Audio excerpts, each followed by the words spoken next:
going on and on. Can I just add, Yeah. for me, what was so great about being able to attend and be part of that site visit was learning more about the Transportation Research Board and how the priorities that we see in our work in Montana can be sent up to them and become priorities in the larger National Academies of Sciences priorities. So our constant recognition as rural partners that transportation is such a key thing to everything, and how we plan transportation can really affect our ecosystems, our lives. You know, it's really that TRB came here and wanted to hear from us and how they shape their priorities in the National Academies of Sciences and within some of the funding priorities that are paying attention to that work. I was blown away. I loved it. So thank you for that opportunity. Great. Well, that was part of one of my hopes of bringing people in there, was that to spark the interest and the excitement from the TRB offers. And then also, as part of that, I wanted to also bring people who are interested in research into the department to learn that locally here in Montana, that we also have some interesting projects or interesting problems that we would like to research. And so we wanted to broaden our knowledge base of folks who are involved. So we hope to have, out of that, we actually hope to have grow some, maybe like an annual roundtable where we could bring the researchers together with the practitioners or the subject matter experts at the Department of Transportation who are having struggles in various areas, to bring the two together to make some research ideas. My grand scheme.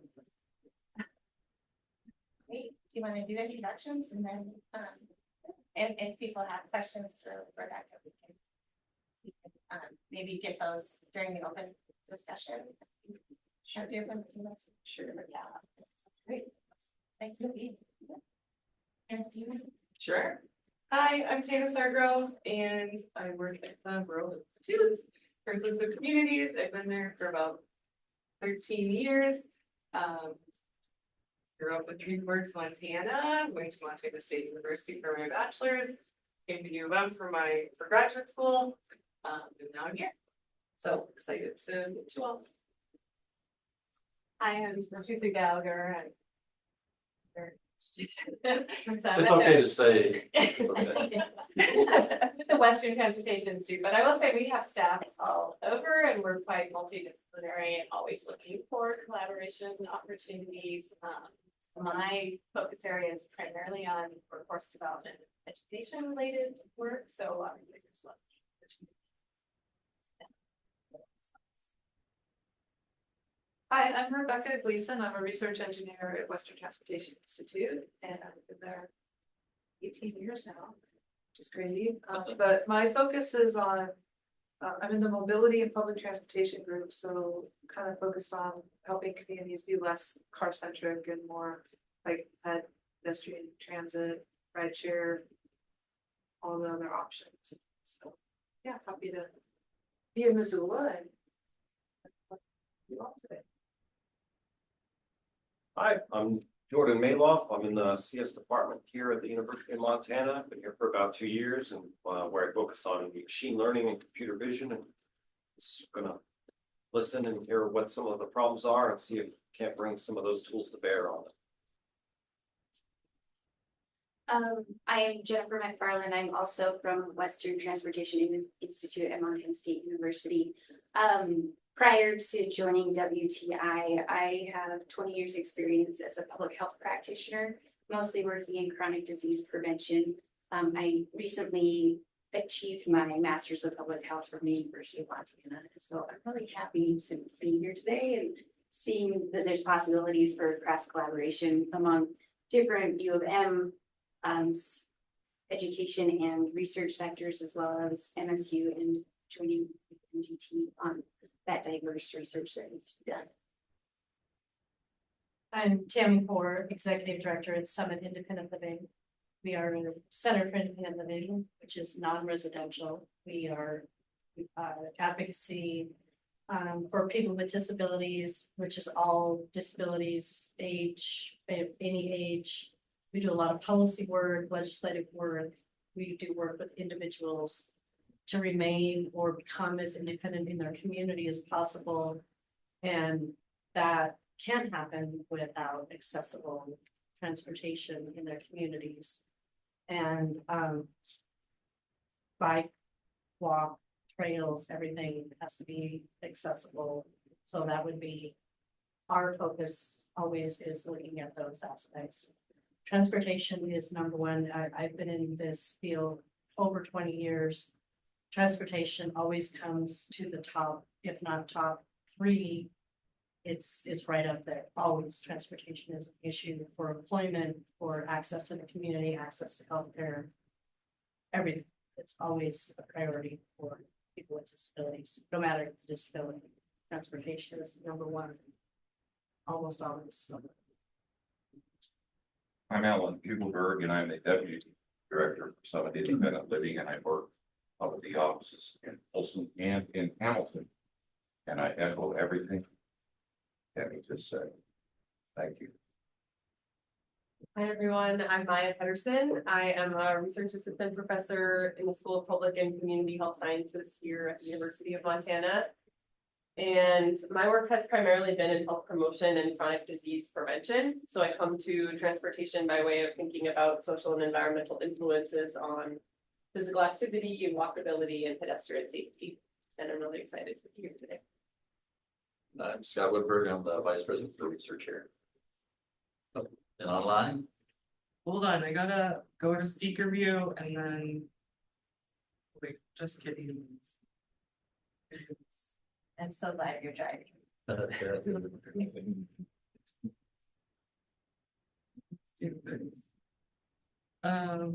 Okay, who wants to go first on Zoom? I'll go. Hi, everyone. I'm Erin Langeth, and Dr. Curtis Noonan tapped me today. He is the director of the Center for Population Health Research, our newer COBRE, NIH COBRE here at University of Montana.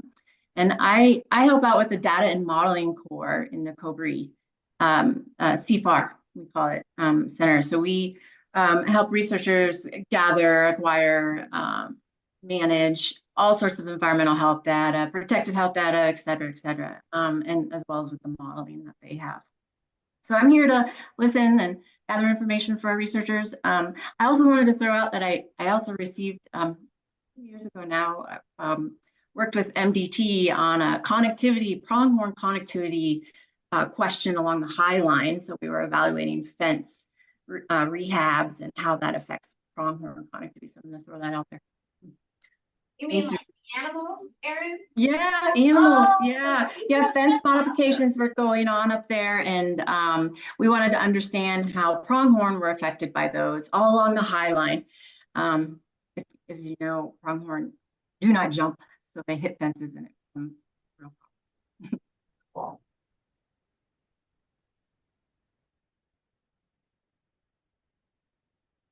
And then, Erin, do you want to popcorn to somebody on? Yeah, popcorn Fernando. All right, thank you so much. Well, good morning, everyone. My name is Fernando Sanchez. I am an assistant professor in the Department of Environmental Studies. I'm also a faculty member at the Department of Native American Studies. So before that, I was an assistant professor in Geographic Information Systems in a different university. So I have engaged in, well, transportation research for quite some time, especially focusing on spatial accessibility and how to use data science in order to optimize the distribution of resources. I'm also part of the committee here at the University of Montana for the certificate in Geographic Information Systems. So we also have a number of students specializing in GIS and in need of, well, obtaining some skills and some experience and exposure to the real life. So thank you for the invitation. I'm pretty glad to participate in this conversation. I do have already a few questions, but well, if I can always pose those questions in the chat, and at some point, if anyone would like to respond, well, happy to listen. Thanks. And then Lily. Just want to go. I'm Lily Appadale. I'm the director of the UM Office of Health Research and Partnership. I focus a lot on healthcare and public health workforce development, but also work on projects that are kind of large scale collaborative projects focused on improving health outcomes for Montanans. And I will kick it over to Julia. Hi, I'm Julia Arnold. I am the State of Montana Independent Living Program Manager. And I would just reiterate what Tammy shared regarding the importance of transportation within independent living. And so I'm here to listen and learn, and so gather information and share it as I tend to go to a number of meetings for independent living. And so take some of this information and spread it to other task force that I'm involved with.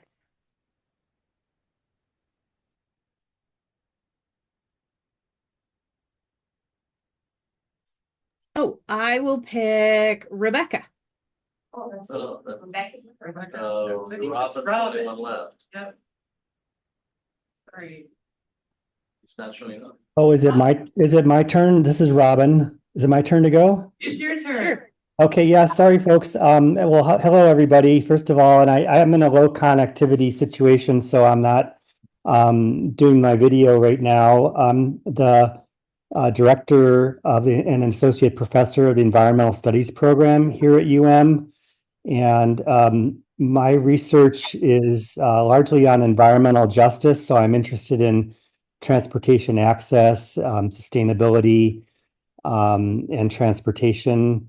We have had a number of students and faculty research wildlife crossings and conflicts with transportation infrastructure in Montana. So I'm mostly interested in listening and perhaps collaborating if, the right project comes up, if I can provide a social justice, perspective and lens on the type of work that goes forward. Sounds like a great group here, so I look forward to hearing what comes out of this. And thanks, Scott, for bringing us all together.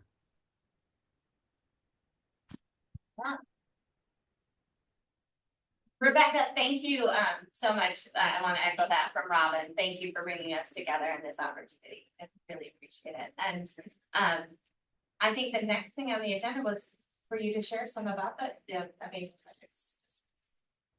Or whatever you'd like. Yeah, Go ahead. yes, thank you. I did put together just a little PowerPoint, but if not, hopefully, before I jump into it, I just wanted to say that we're Claire Randolph from TRB will be joining us, and I'm really excited to hear about a lot of the community type of transportation questions and research that's going on.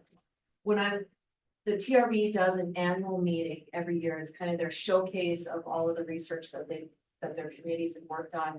And this last year when I went, I focused more on things not engineering related. So I wasn't really interested in going to the pavements or the structures. I went to homelessness in the right of way presentations and a lot of connectivity and rural issues with resilience to climate change events, big rainfall events. So the TRBA has over 150 active committees that they're researching. And so it touches on all parts of transportation, not just the actual roadway itself. So, and I'll touch on that a little bit more in my presentation, but I just wanted to kind of circle back with what everybody was saying and talking about their interests. So definitely, that's all encompassed in the transportation realm as well.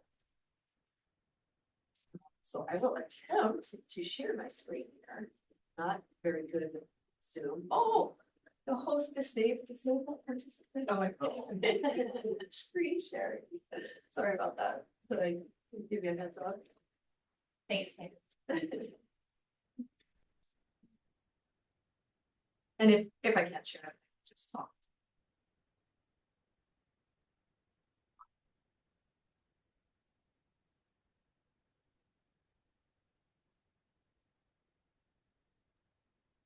That's you, right? Yeah, that's me.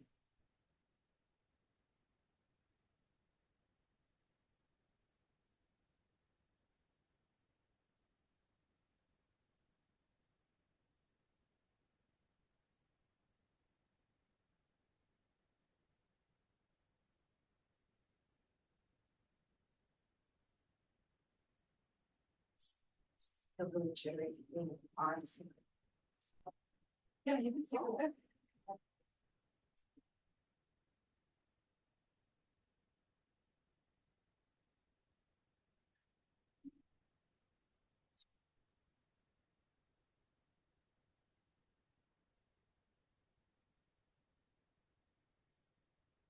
The next slide, I'll get it.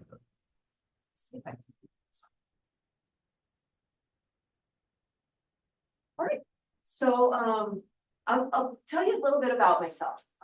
I grew up in Livingston. I'm a Montana native, grew up in Livingston, Montana, and I graduated and went to Montana Tech in Butte. Got my undergraduate degree is in geological engineering. And I wanted to do something in the environmental field, but I ended up going into the mining industry. That didn't work out very well for me. So 3 years later, I went back to Tech to get a master's in geochemistry with an emphasis on aqueous geochemistry because my goal was to work for the state of water quality. And so that's what I did. I got a job after I graduated with the Montana Department of Environmental Quality. And I started out there in their TMDL program as a watershed monitor, and then went into wastewater permitting, which was just a fabulous job.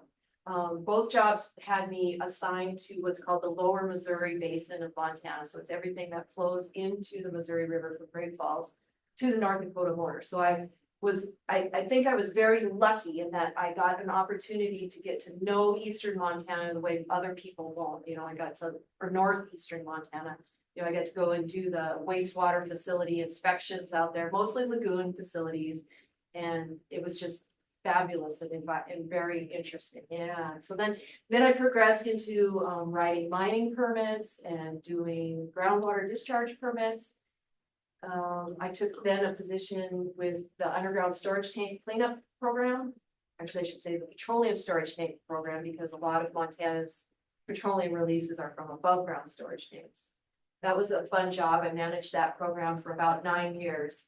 And then I needed another challenge. So I looked at the Department of Transportation and I went into their environmental services program and did NEPA analysis for what's called the Butte District and then the Missoula District. And I also did 404 permitting. And after 5 years in that program, this position came up with research and I thought, this sounds like a lot of fun, so let's do this. So I feel like I have a diverse background. It wasn't really in transportation, but kind of touched on it throughout my life or throughout my career in different ways. And so here I am now.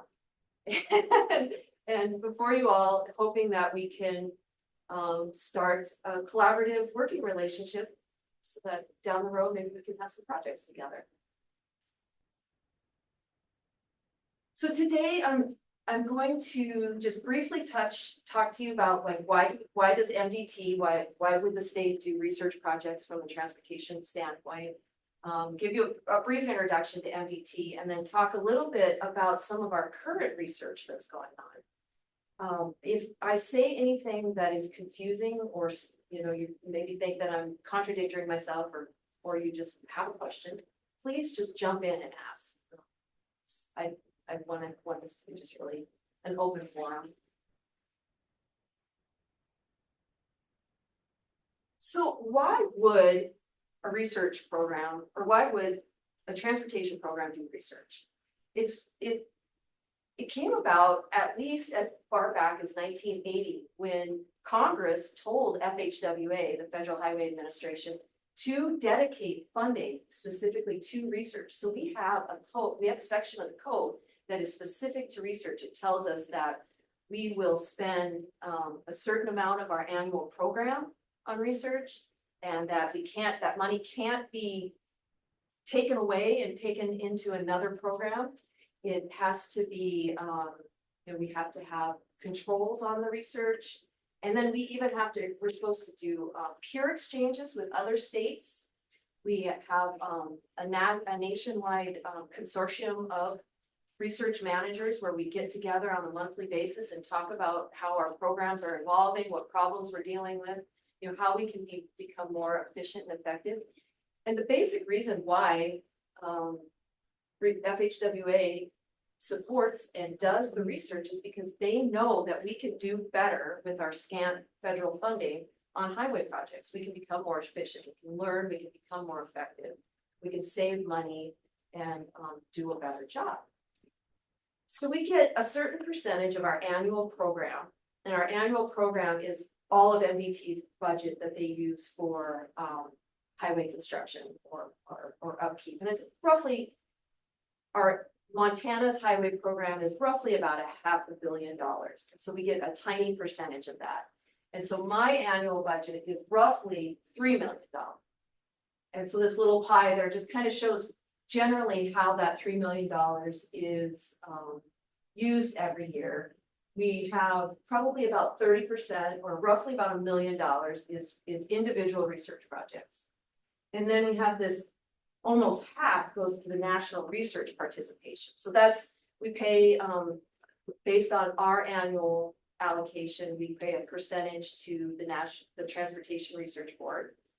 And then also we pay into the NCHRP, the National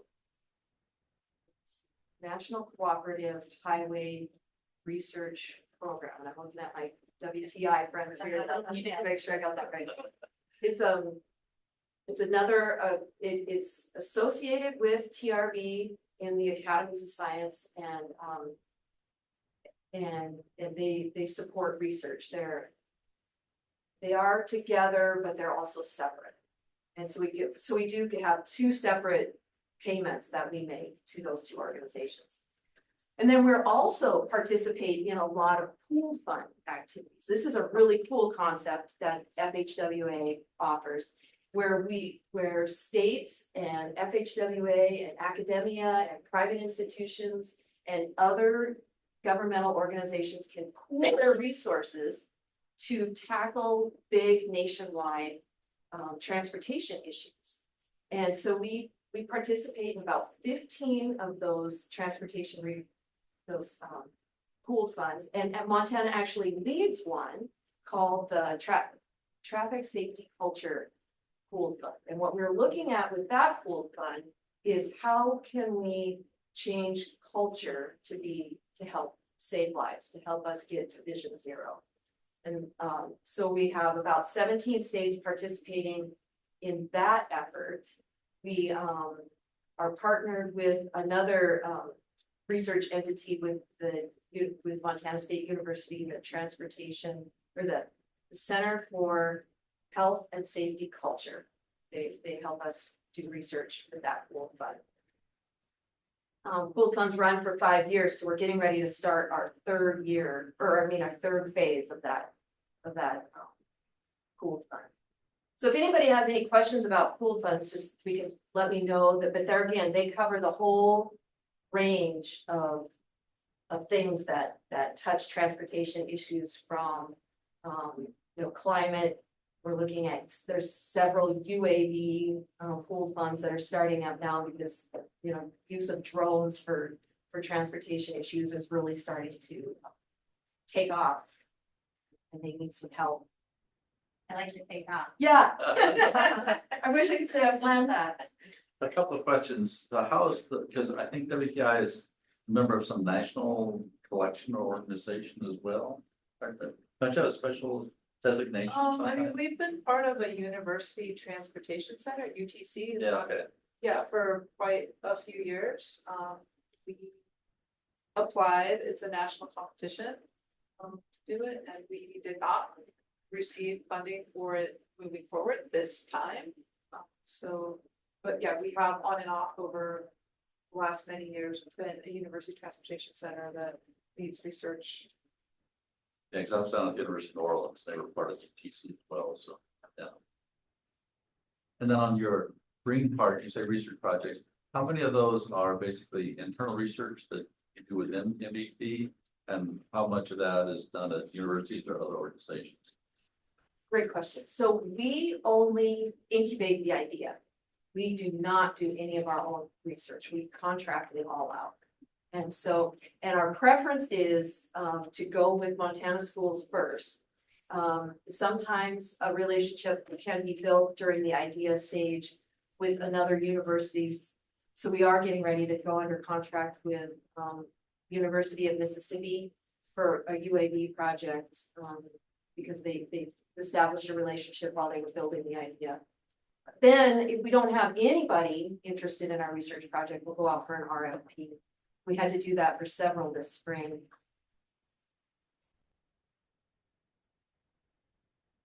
And then I do want to briefly talk about our professional services.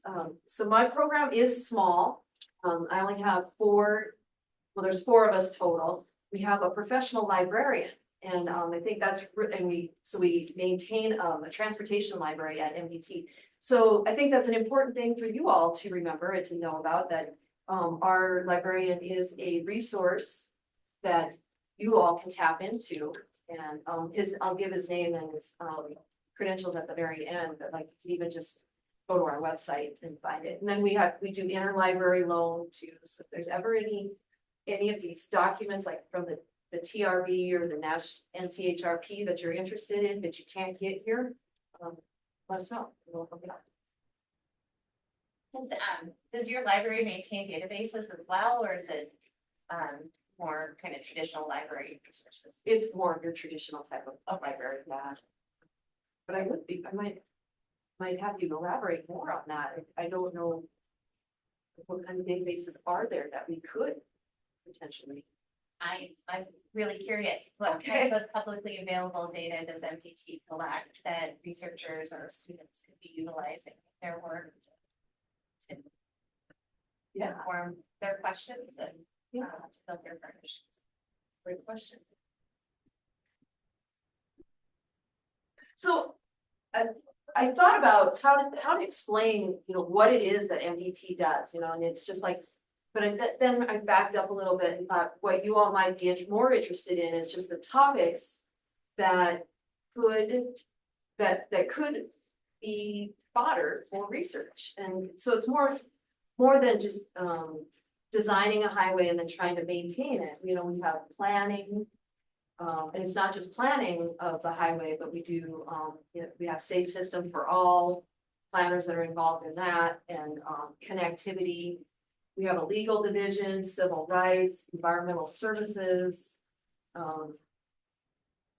IT, human resources, engineering and construction, accounting, aeronautics, public information, maintenance, motor carrier services, and then everything that supports all of those. And so it's a big entity. Right now, we have a project that came out of our civil rights group, but they're working with human resources. We're wondering, why aren't there more women working at MDT? And Susan actually is helping with that project. So, and that's a really curious one to me. I personally want to know the answers to that. So I'll be really watching how that research goes about. Rebecca, I just want to mention too that Susan has been really thinking more about how we can get more students with disabilities into the STEM fields as well, because the National Science Foundation finally included disability as a demographic, and we're just in the last few years seeing what a huge disparity there is in terms of opportunities for students with disabilities to pursue the STEM fields. So I really appreciate that. That's fantastic. Yeah, that really is. Yeah.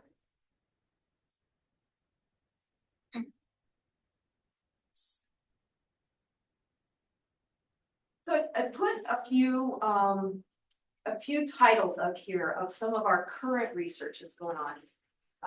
Each year we have enough funding to approve anywhere from 3 to 5 new research projects, and each year we're finishing about 3 to 5 new research projects. So we have about 12 to 15 projects going on at any one time.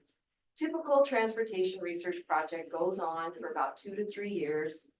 I have been a little bit disappointed in my 2 years in this position at how long it takes to get an idea into a proposal and actually, on its way to getting research. So I'm trying to figure out if I can streamline that, but I don't know if I really can. I think just a good idea just takes a little bit of time to nurture, to make sure that you're asking the right questions. One of my big pushes too as a manager is trying to get tangible solutions We don't want research that just leads to another research project that just leads to another research. We do what's called applied research. We're looking at what's happening and like, what can we have at the end point? Can we have new spec?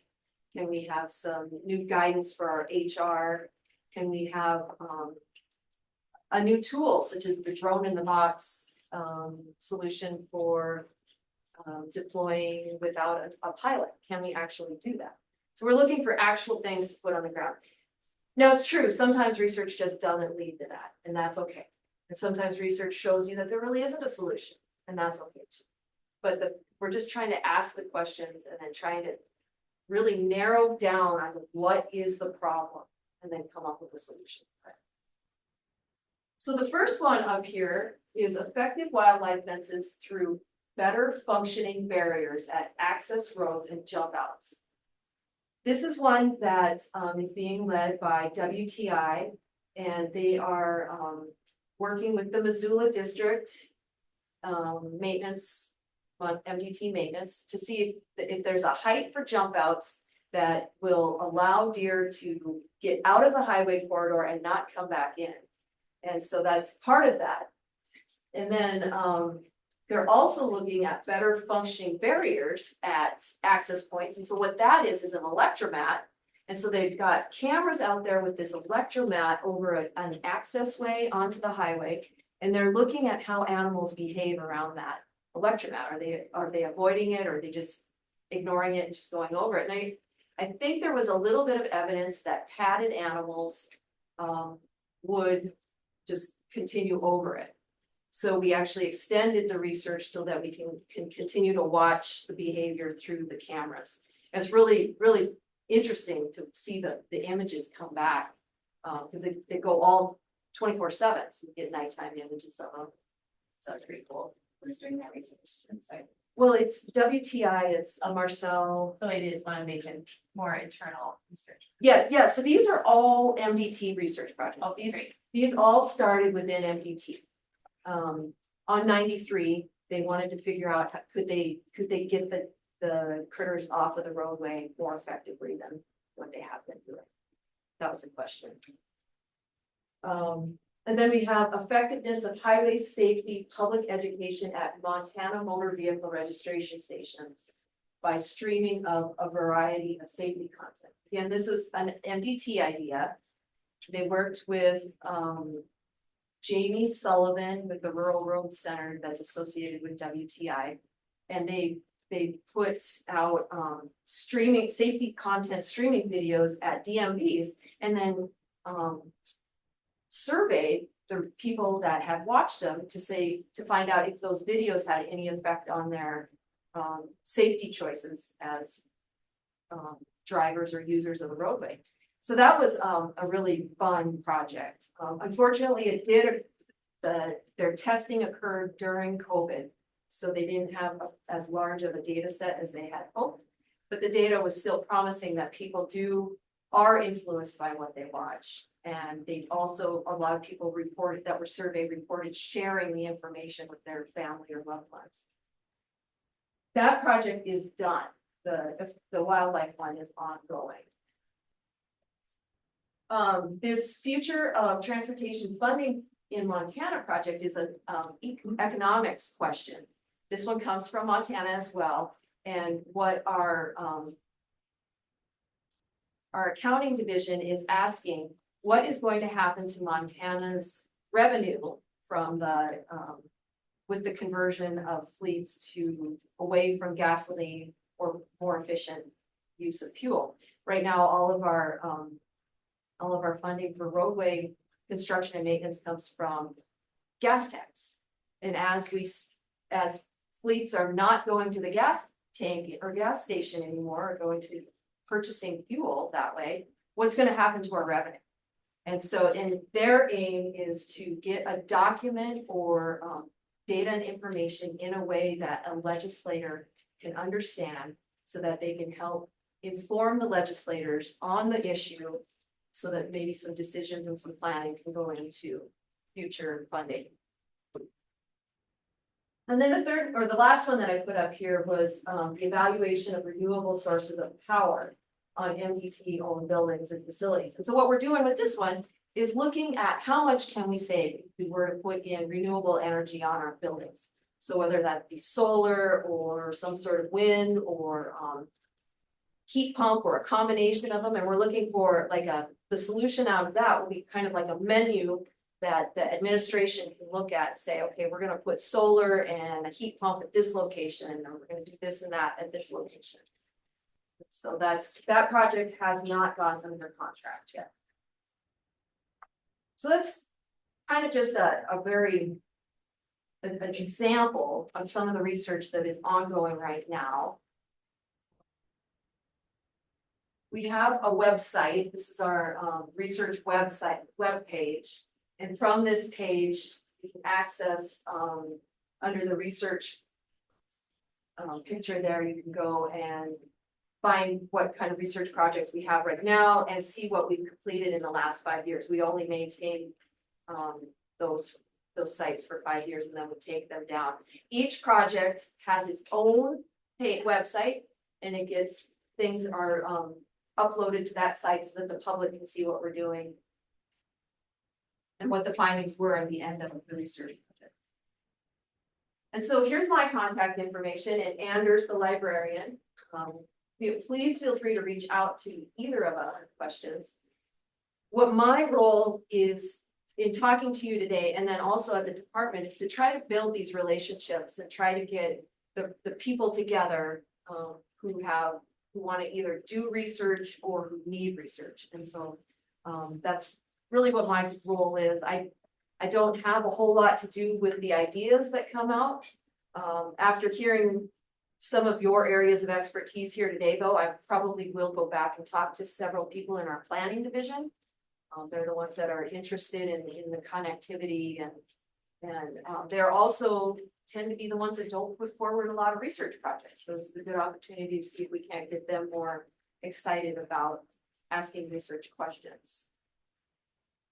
Does anybody have any questions? So I have a question for you. So I know in terms of the around $1 million for research projects, typically those ideas are generated from NDT and they go through the process. Are there other sources of funding, like, you know, if there was interest in a safety project, there's some safety funding that's outside of that research pool that could be pulled in for research purpose? Does that do that, pull in other sources? Well, I think that's a great question, and I can't definitively say one way or the other. I have heard talk specifically from our safety folks about using some funding to do either some sort of research type project either on their own, but I haven't really heard them say anything about bringing it in to augment my budget. Yeah, so I haven't heard much about that. I think it's possible. I would think. Fernando, do you want to go ahead? Yeah, thank you so much. Well, thanks for Rebecca for the presentation. Basically, what I see here is like two main categories of collaboration. Maybe one is passive, another is more active. The passive one would involve, well, using the data, data that you have, that you produce and you have available. So that would be a matter of, well, improving the communication with the university and MDT in order to know what we could use. And the more active part, well, would involve, I would say, well, engagement in projects, right? So in relation to the second part, I had a couple of questions here, which are sort of interrelated. Well, first, I was sort of wondering what research interests and priorities you have at MDT. And I have seen some of that right now, and I suppose that if I go to the website, I will get a better sense. But more in terms of I would say in operative terms, I was sort of wondering how can the university know your research priorities or interests and be, let's say, more proactive when it comes to responding to those interests. And tied to that particular question, in other words, how can we know what you would like to to invest in. The second question is also operative. Basically, I was sort of wondering, well, what sort of application instruments exist for the UM to access that transportation research funding? You have mentioned that you are using contracts, but I was sort of wondering whether those contracts are, let's say, competitive calls or maybe just based on mutual interest. So basically, how can we know what you would like to or you would need to fund, and also how do we engage in that collaboration? So those are fantastic questions, and those are kind of some of the questions that I was even asking when I came in. We don't have like a strategic plan or approach to research. Our research has largely been based on who comes forward with an idea that actually solves a problem. And that avenue can either be somebody within MDT who has noticed a pattern or something happening and they want to seek out a solution to it. Or it could be from a researcher who thinks that they have an approach that MDT could benefit from. And really, most of the most successful research projects that I've seen are the ones that really start in-house with the MDT question. So each year we do ask for ideas from anybody, both in-house and externally. And we do that typically at the beginning of December. We have about a 60-day window where we're asking for ideas. We get a lot of ideas from other universities in areas where they've been working, like maybe AI is a big one, and we got several this year. Some about winter maintenance or winter observations of roadway conditions. But those ideas were largely all rejected. We only had one that came in from outside that we actually thought was a great idea and took it and ran with it. And that's, we're looking at truck platooning and what its effects are from a legal standpoint. Like so truck platooning is where you have one truck that has a driver and then you might have 3 or 4 behind it that are using AI to drive with that truck. So these are semi-truck drive semis. And so we're wondering, like, what are the hurdles or what are the hurdles legally that we need to be aware of when we have truck platooning occurring? And then what are other states doing to help the trucking industry stay safe? So that, I don't know if that helped with your first question about how the ideas come in. And that's kind of why I want to start to reach out more to the researchers, is I would like to start to see a relationship built with the ideas and the folks who are willing to do the work. I really would like to jump on top of that. Yeah, kind of. I mean, this may or may not seem like it's related, but it's kind of a question on how can research approaches that maybe public health practitioners utilize, such as community-based participatory research and public engagement, fit into your systems at MDT in terms of getting the public's questions of how do we better our communities, mesh with the questions that MDT professionals or maybe academics are asking, because I guess in the end, our end customer is the public, and their concerns and their needs are a lot of times not the same questions or things that researchers or the professionals are looking at. For instance, Maya does a lot of community-based participatory research in communities. At WTI, we're really focusing on that community engagement piece. And sometimes I feel like our systems aren't talking to each other. And how do we better that? And not that you need to have the answer. Well, no, but I love that, because that's exactly what one of the things that I'm after here is with that whole implementation. So you're getting at like a piece of the implementation is how do we know we even did something that was effective? You know, we need to get that community feedback. And the traffic, you're even talking really like what gets me excited about our third phase of that traffic safety culture pool fund that we're about ready to start.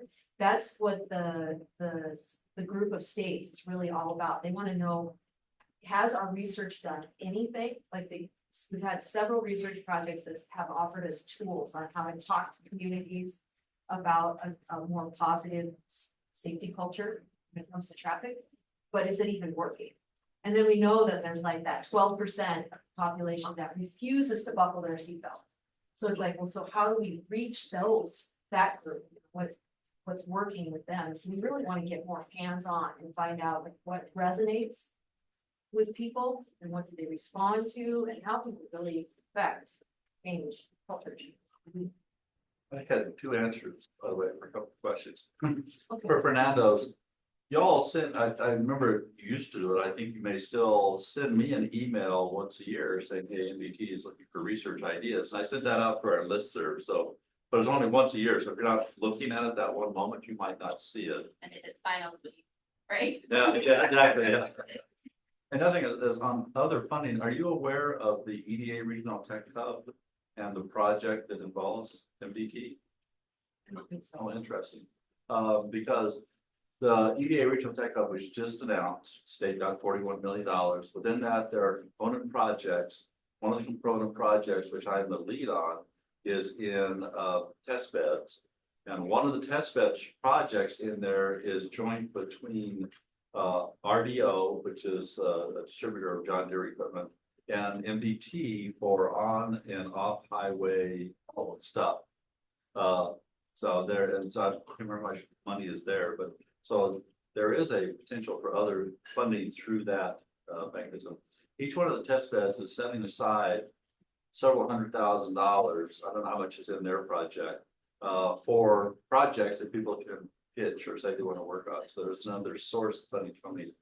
We're still waiting for EDA to formally give us the money, which we think starts October 1st, but that'll be another avenue of funds. I think now that you've described that, I had heard about it. They're thinking about using one of our project managers to assist with some of that, but. Yeah, a big part of it is construction, but part of it is on highway stuff. So. Cool, great. Well, and there's so many grants out there right now too, through the IIJA, the Safe Systems for All grant application is closing at the end of August. There's a rail safety one. I think the NOFO was just released or is about ready to be released. I put in a grant application for a SMART grant last week.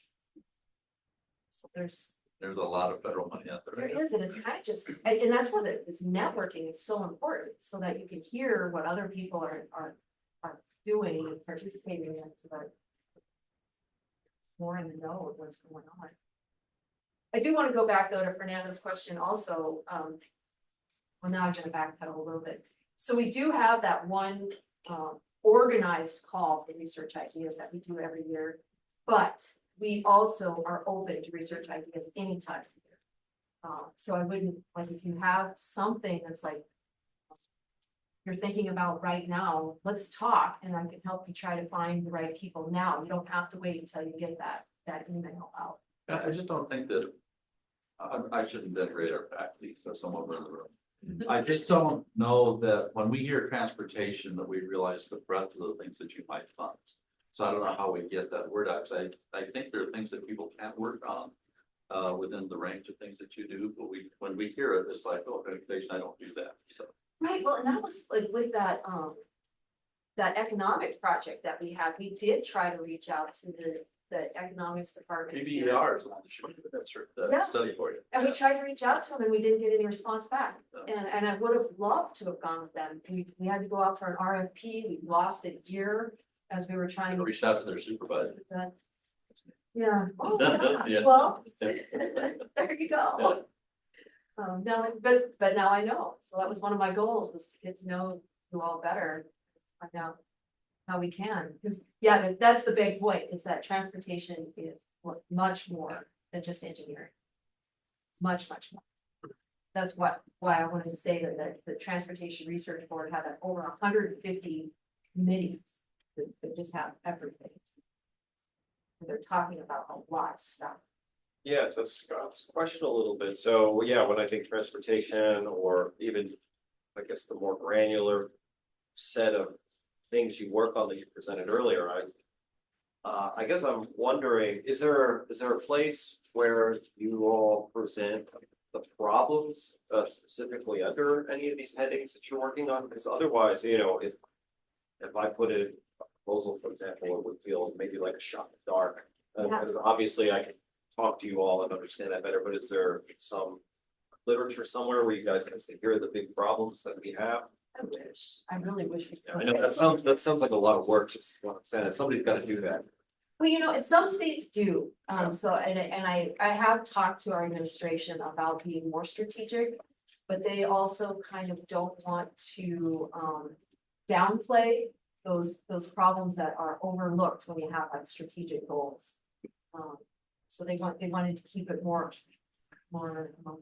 organic and more open. And really coming from the grassroots level with the practitioners, really what are the practitioners and MDT struggling? How can they get solutions for it? Okay, so so just to check my understanding, the best way is to just, if I wanted to understand what kinds of problems you all are trying to solve, would be to just come to a discussion like this, basically, or call you. I mean, Yeah. you do have your strategic plan, MDT. MDT has a strategic plan. Okay. Yeah, they do. Strategic plan. It's on our, I think it's posted on our, well, it's on our website, yeah. Gotcha. And by the time you get to an RFP, for example, is I guess the problem that you're soliciting solutions for is already pretty well defined. But okay, yeah. Okay, so in the idea formation stage, it would be, maybe look at this document that you alluded to, or maybe just engage with you all directly to sort of pitch ideas and figure out what you all are trying to solve. Okay. And maybe Claire has some additional kind of priority papers and policy papers that she can point to as well. And I think she's trying to just. She has? And Robin has a question as well. Okay.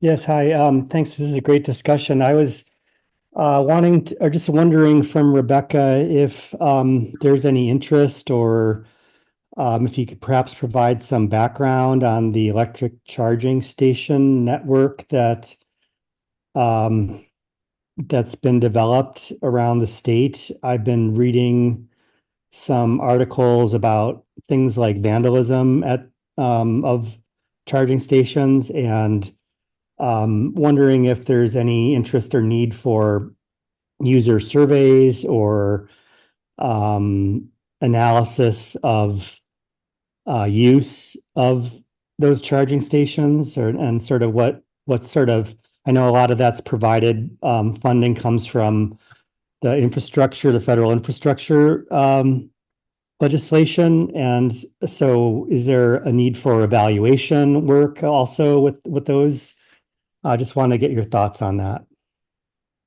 So I think your question is great, and I'm jotting down some notes, and I think that I'll take it back to our planning folks, to our section that deals directly with the EV charging stations and with the plan. I don't have any good answers for you there. I apologize for that. Okay, no problem. Thank you though. So I'll ask, and I'll even, your general ideas there would be really good starting points for a conversation on MDT's side. Sounds good. So Claire, oh, No, go ahead. no. Oh, sure. Okay, Good. this one might be quick anyway. So what for a project that's supported, do you guys have like a budget range per year? You said they last 2 to 3 years, so what budget do you usually like to aim for with those?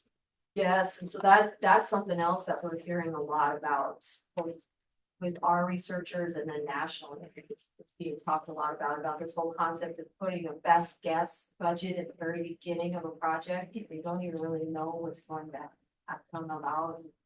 And you know, maybe I even lean on some of our WTI folks who have had to deal with MDT's budgets, but you know, like if you get under contract for a budget of like 250,000, that's what we hold you to. Even if it goes Well, right, but just so at the outset of the price, so that would be 250K over like 2 years, for example. Yeah, So- whatever the proposal. Right, and that makes sense that you stay within the budget you agreed Yeah. to, but I was kind of wondering what kind of budgets you aim for the duration of the project, so I guess I'm getting an answer there, it's like 250 for a 2-year project or. Yeah, well, our 5-year running average was about 160,000. Okay. But this year, we put out 3 RFPs and all 3 came in 100,000 over what I had estimated, and my estimates were just wild guesses. Sure. I think I said $200,000 range. And then we've got, so they were coming in closer to 300,000. And then the 2 UAB projects that we have right now, the schools that we're working with on those are kind of struggling to get, we put 200,000 on those too, and they're kind of struggling to get us what we need with that budget, so it's a guessing game, and I don't know how to fix it. Yeah, the reason I ask you part is, again, my background as a reminder is as a faculty doing research, I'd be looking to fund master's students or PhDs or undergrads at UM, for example, to do that work. So I'm thinking in chunks like, yeah, this is how much a PhD student to support them for a year would cost. That's kind of a background for that question. And that's what we see a lot too. I mean, that's what's in there a lot is the personnel services with a student doing a lot of the work. We don't pay for a lot of equipment either, so that's something else to be full disclosure. So it's pretty like these drone research projects that we're doing. I said hard no, we will not buy any drones. MBT has drones, but we expect like the university to either use ours or get their own or have their own. Thank you. Answer the question. I had a question. So I see these kind of domains around citizens up there, and I'm guessing, I think you said this is where your research areas, these are where your focus areas typically are, these little pieces of the pie. Well, Or what did you say those are? Well, so that's kind of like I liked your use there of the word domain. These are kind of like the domains that MDT offers. Okay. To the citizens to uphold or upkeep our road. Okay. Great, so my question just coming from a public health background is where do you foresee or where have you seen health related outcomes fitting in that area? Where are those interests for your Right, those are, well, I think they're it's multi-spectral there. Definitely with the environmental services, we have, they do noise surveys there, they do all sorts of things. They don't really do, monitoring for emissions, like impacts on neighborhoods. But they could, if research showed that was something that we needed to look into it. And then also like with the planning division, thinking more about, like commuters. So like I walk to work all the time, but I can only walk one route to work because it's the only one that has a sidewalk. It's like so things like that. Like, is there a way that we could figure out how to offer up better connectivity for other users besides drivers? So that would start with like a planning in our planning division. Possibly and civil rights. Definitely for civil rights for those populations that are underserved or disadvantaged.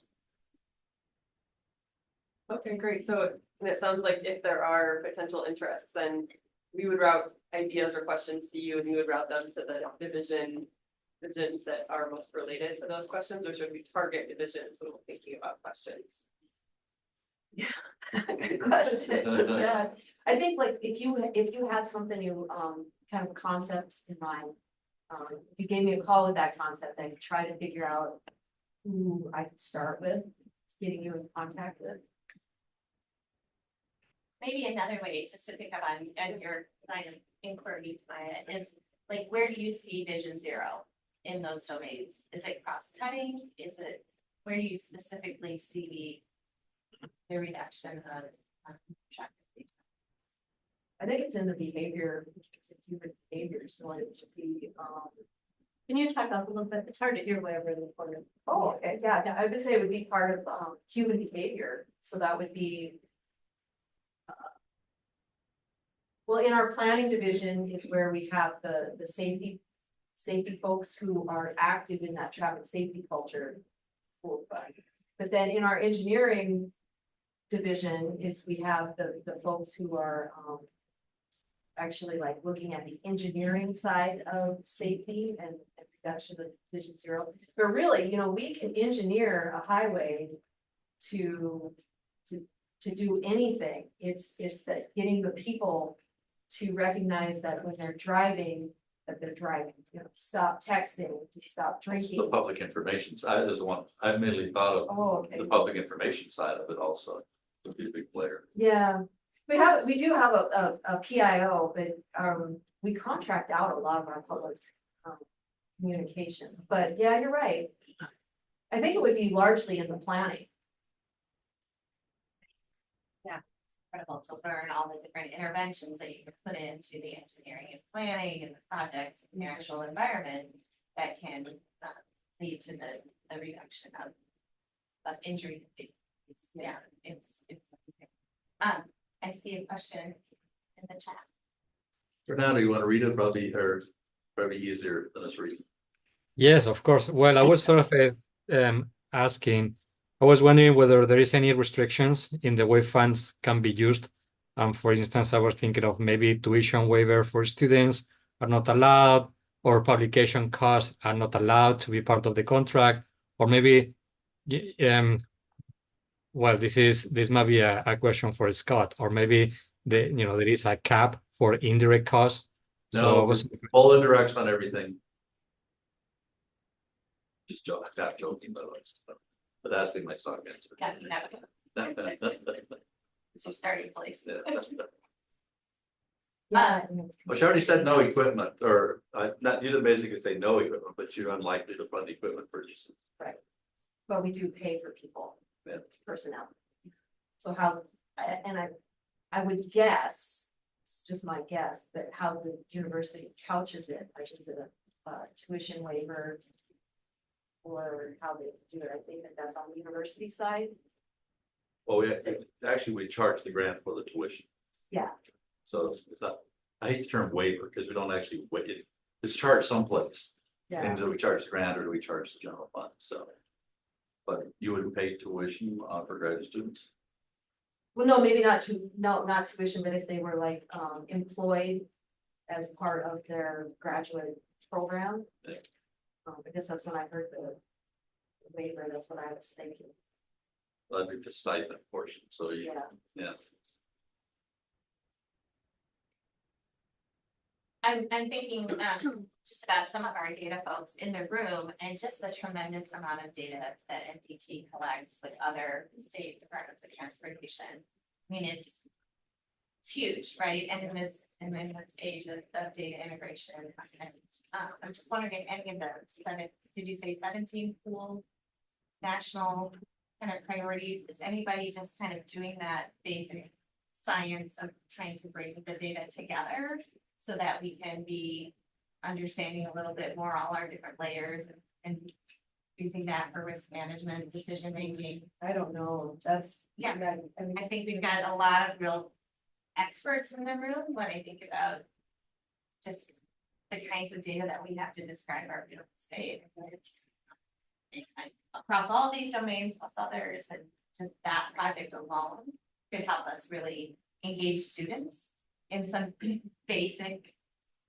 exploratory, more R21 kind of questions that may just really open up for them a whole career agenda. yeah. I'm kind of looking at Fernando just with your GIS students. I mean, you guys work with so many different databases. Are you working with any transportation databases in your work with students on GIS? This is a question for you, Fernando. Yes, please, can you repeat the question? Yes, I'm just wondering how much in your work training our students on GIS, how much are you bringing in any transportation data? How much are they Yes. adding that into their work? Yes, the answer revolves around two things. One, I mean, we use transportation data for training purposes, so we just have them as part of our classes. So that's one thing. And the second is, well, how to use that data in real world situations. So for instance, in the past, we have used transportation data, maybe not from MDT, but maybe from a different state in order to figure out, well, maybe risk about how, I don't know, fire trucks can access a particular emergency situation, or how, well, I recall one project which was about how hot it gets on the road, and how to provide solutions in order to lower that heat for safety purposes. So yeah, on the one hand, using data for training purposes, but also providing opportunities for our students to engage in research questions, which are going to support their training, but also are going to provide, well, new information and insights into the concept or into the management of transportation resources and services. And Tanis also asked a question that I just put it in the chat so you can see what Michael's asking. And I have a comment question, just that it's not just highways, right? DOT, and some of the highways do go through towns. So, I mean, thinking of 93, it goes right through Florence, Lolo, and some of that does come into Missoula, so thinking that it's not just highway, it is inner communities. So thinking of lights, crosswalks, roundabouts, all of those things. So we're talking about traffic and interacting with pedestrians, people in wheelchairs. So I'm bringing in the disability aspect of it's not being mentioned. So I just want to make sure that stays forefront, that there are drivers on the highways who are people with disabilities who are driving using hand controls and things like that. So just keeping in mind all of these aspects include people with disabilities, even on the highway. Yeah. And certainly when you're coming into town and you're thinking about interacting them with pedestrians and people at crosswalks, and especially roundabouts. Roundabouts are not good. There's, I don't know how many studies there are, but the crosswalks that come into the roundabouts, it might be great for traffic flow, but it's very unsafe for people with disabilities and people using mobility devices. So maybe, I don't know if there's been a research project that's been done on that recently. People with mobility devices they protest roundabouts. Yeah, and so that's, you're kind of getting at what I was actually also trying to say is just how multidimensional a transportation system actually is. It touches everybody, whatever they are. And so it's not just pavement. It's like you're saying, it's not just a straight highway, it's everything. I love, Tammy, that you brought this up. We have 5 minutes with Claire. And so if we can, Fernando, if you could just hold your comment and question, and we'll just introduce Claire from the National, the Transportation Research Board. Let's stop sharing. Well, hi, Claire. This is Rebecca. Hi, Rebecca. Thank you for the invitation. Do you want me to come back in a couple minutes? Would that be better? Or do you want me to just do my 5-minute spiel? What's best? What's your preference, Claire?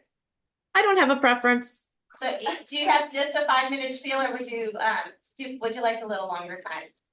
Well, it depends. If it's a 5-minute spiel, it could be just an introduction to our organization. If you want more of a how do I get involved, that would take about 10 minutes. Great. Why don't you come back and we'll give you the 10 minutes. Okay, sounds good. And I would just say with this group, as engaged as they are, you're going to get, probably will get some good questions too. So. I can't wait. Okay, see you in a bit. Thanks, Claire. Sure. And then Fernando, is your comment related to Tammy's question? Or Well, actually, since we are already beginning to sort of, I'm trying to understand what, what, what opportunities exist inside, and also for collaboration. So, I guess that we will know more information, and we get a better sense when we go to the website. But I was sort of wondering internally, in MDT, what is the use of the data? I was thinking, what do they need? I know that may vary depending on the state. I'm not sure how far you are as far as using, for instance, machine learning, data science, artificial intelligence in order to support planning and in order to inform, let's say, questions which might be more responsive to community needs. So well, maybe that was a general question. Because depending on the way that you are using the data and the way that you are managing that data, well, I mean, there might be opportunities for a particular project or opportunities for a different project. And I say this also from the GIS standpoint. It's not only about using the data, but also it's about providing an infrastructure that can be, supportive of how the data is used, not only for you, but also for the community. So, well, I guess it's a long way of just saying that I was just wondering how the data is currently used and what kind of infrastructure exists in MDT. I think that's really awesome, Fernando. This is Megan. I was just thinking, with Maya and some of our other public health partners like Jen, every county in the state does their community health assessment and health improvement plan. And so many times we get access to healthcare as a top issue. And we can't write the SMART objective to say, here are our current transportation assets. And here's where we think we can set a specific measurable goal to increase those transportation assets that are essential to addressing access to healthcare. So, and really beginning to take the CBPR, community-based participatory research approach to bringing together the partners to work on that SMART objective with the appropriate activities, the appropriate resources, the appropriate evidence-based interventions to meet that shared goal. So I love what you're saying. I think, really trying to both bring the data together that are of interest to our different researchers on campus with the data that MDT has into a way that's more readily an input to any research project, but also making the data that we have available to communities so they can be making real change in real time. I think that's awesome. And to Tammy's point, so much when we're doing data, the issues that are important to describe for people with disabilities are not included. The specificity of what the disability community knows about what infrastructure will support the whole community and meet the needs of the whole community, sometimes gets scrubbed out, and we end up with some superficial kinds of assessments or descriptions of our community, and which lacks the points for intervention, right? That will make real change for people who are more likely to die in motor vehicle fatalities, and we started to work on, again, things that make it easier for people who are already doing okay, will probably never die in a motor vehicle accident, and because we've ignored the really specific descriptions of the people who are at risk for those pedestrian motor vehicle conflicts. So I love that you brought that up, Tammy. I think we've learned a lot about how much our communities know, how much our planners, the people building out those projects know. It's just one example. For folks who don't know, there's that great roundabout on Higgins Avenue. That was our first one right by Grizzly Grocery. And that was put in before some of the standards and guidelines came out from the Department of Transportation that they worked on with people like the National Federation for the Blind.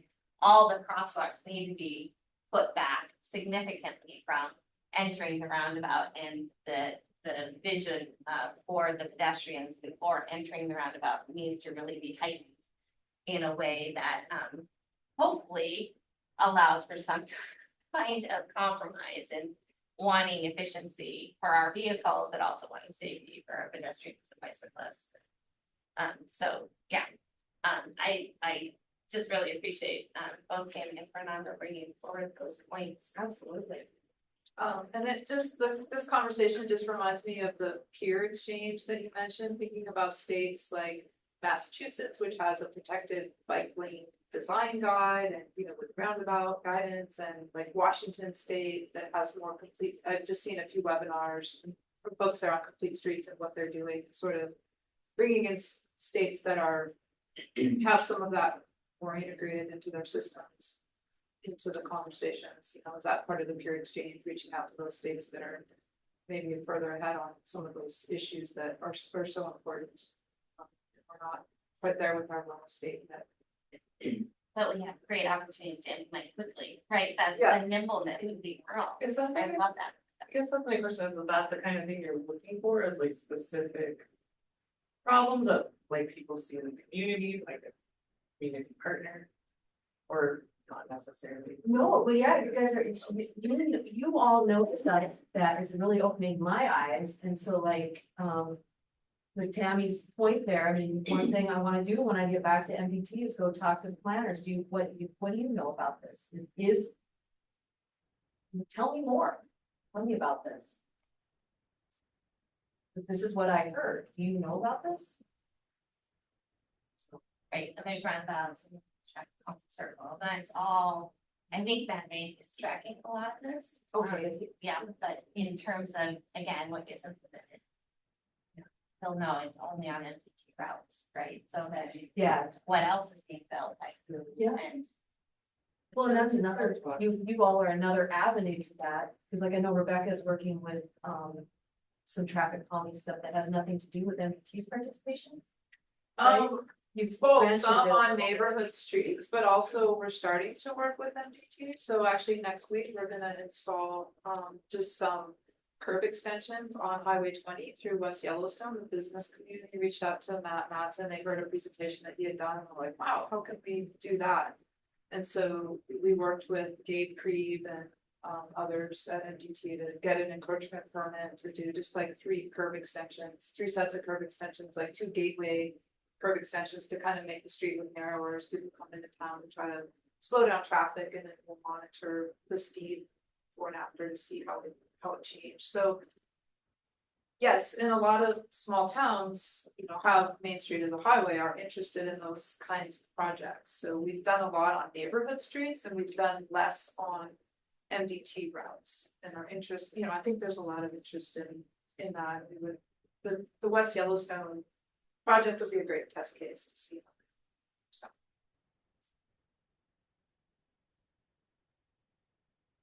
we are, we would love, as, you know, public health people, to be able to say, where are all the accessible vehicles in the state? And we work through the RTC on kind of national surveys to understand where our accessible vehicles are, 10, 11. But in Montana, again, as a national technical assistance center, we can provide data. But again, working locally is where we can provide change. So just really thinking with, you know, with you, and some of our colleagues in the Department of Public Health and our Centers for Independent Living, can we just annually have a picture of where our 5311 vehicles are and who owns them, and how can they be an asset used in any kind of public service or supporting individuals. So just that kind of question for disability would be great. Just picking up, I think, on your point, like how do we support local planning? How do we engage communities? And Fernando, your point, not only kind of integrated it, but make it available. Seems. Yes. Rebecca, I have a question about, it might not be so much research related, but it's a little bit related to operations and planning and stuff like that, because that can inform some research. I'm wondering if you have an idea of how the state public health department interfaces with MDT as two different state agencies and how possibly MDT uses this state health improvement plan to inform some of their efforts. I think that's a good question. I wish I could speak to it. but I can't. Okay, so, but I think it's a really good question. For me to. It's something to look into in terms of taking many of our research ideas and how we work with communities and helping MDT interface a little bit more with those communities in how they're addressing community issues.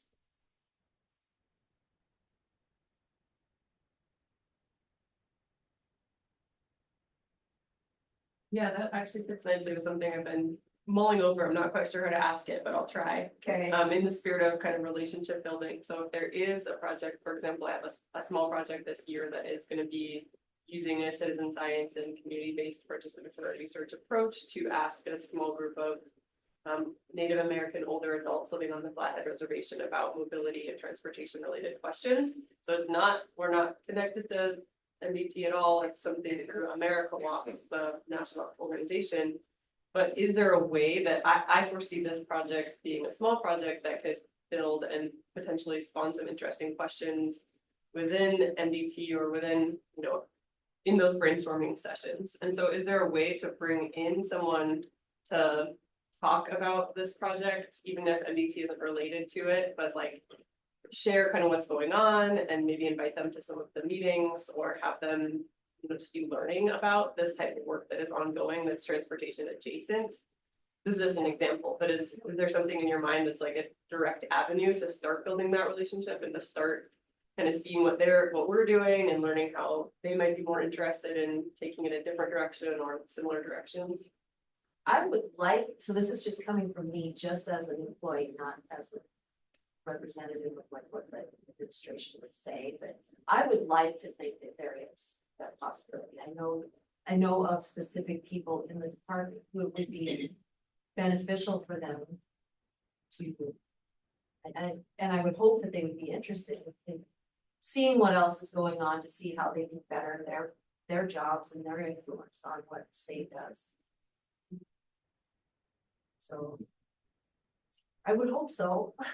I'm sorry that I can't give you a more definitive answer. That's okay. I'm just wondering what that could look like. Right, Do I that's reach what out to you again and say, do you connect me with individuals, or is there a time when, you know, I could come share about it, or? Right. Yeah, well, yes, I think both of those would be opportunities. And then I was even thinking like more large scale, I was thinking like at a round table, it would be fantastic to hear what you all are working on and have a brief presentation to MDT staff so that they have so they know what else is going on out there, so that they can feel like, oh yeah, I've kind of had that question tangentially, and maybe I should dig into this. And there are people doing this work. So I have a question that just came to mind, returning to the topic of accessibility with disabilities. Is the Department of Transportation paying much attention to the public rights of way accessibility guidelines that were developed by the U.S. Access Board late last year? They're not enforceable yet, but they're out there. Pro-way is what they're called. Oh. So I'm just curious to know if that has entered the conversation yet, as planning is proceeding, even though they're not enforceable, they're out there, the guidelines are there, and they were worked on for many, many years. I can take that question back and ask, I think it would be Matt Mays, who Meg has mentioned a couple of times. I think he'd be the one to address that question. I will say, and defer to my WTI folks as well, that PROAC is a policy that the ADA Access Board has not enforced yet, right, for DOJ, but it is, I think it was just approved in the fall, wasn't it? Last September. Last September, so Yes. it's just updated in last September, but it has been with us for at least 10 years. And Department of Transportation Montana adopted it as their policy.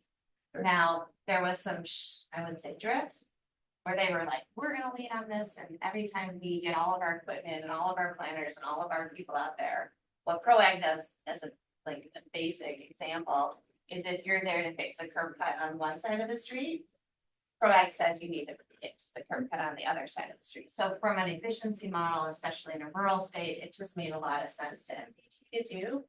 I'm not sure in all instances they've stuck with that as their policy, that they're gonna, on all projects, implement with ProAg. So I'd love to hear more from Matt on where he sees, you know, some opportunities for us to be supporting that translation of policy into practice. But unfortunately, I did invite him to join me today, and I wish I would have had him here to answer some of these questions more definitively, but he's out on vacation this week. For us, when you go to communities around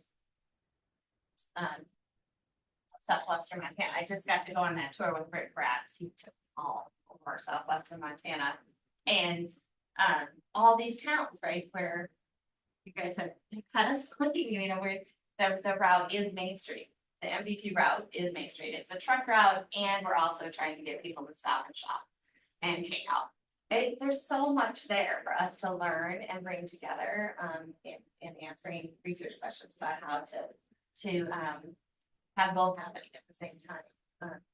And Hamilton has a really nice example, Darby, where they're trying to, you know, really lift up the traditional storefronts that have 2 or 3 steps up into them with a sidewalk project through MDT that said, okay, how do we make a 0-step entrance while we're touching the highway going for Hamilton or for Darby, and really afford not just economic opportunities by having people with disabilities be able to shop more, but also employment opportunities for people with disabilities to be working at those businesses. So just lots of cool stuff when we start to think about where are the tensions, where are the conflicts, and how a university and researchers need help. So Robin says she has to go, but she says thanks for meeting. The environmental studies master's students would be interested in qualitative research on transportation access and equity. If such a collaborative project should emerge, she left her. Robin is a he, by the way, unless we're the. Oh, sorry. Okay, and that's in contact information. Yes, and I think on our calendar invite is not accepted. And just adding on to your comment, Meg, there is the Main Street conference coming up in October that's gonna be in Bozeman and Livingston, in between those 2 towns, and I know there's it seems like a great opportunity for MDT to you know, engage in some of these conversations about streets. The conference is physically between the 2. It's gonna be back and forth, like part of it's gonna be in Bozeman, part of it's gonna be. That's not what is in actually Livingston, between those 2, but yeah, okay, so yeah. And the Montana Association of Planners Conference is in Lewistown at the beginning of October. You know, so some work that our centers for independent living have been doing with us long term. Part of that conference, I think part of it was 8 to 10 the paper on this couple quarters.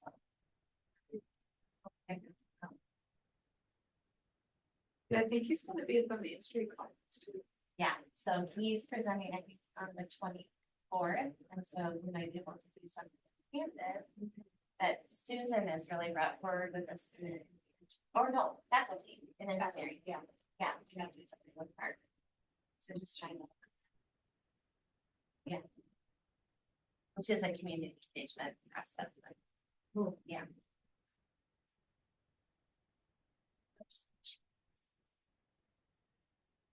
Oh, she's back. Oh, great, she's back. So would this be an okay time to pivot to Claire? Yeah, I just really want to take a moment to summarize, because I really appreciated Robin's point. Our students do a great job in collecting the rich information that comes from a rural state and rural communities and rural community members. That is just like so great to be in a rural state. They're so sensitive to things that will matter to everyone. wherever you live early.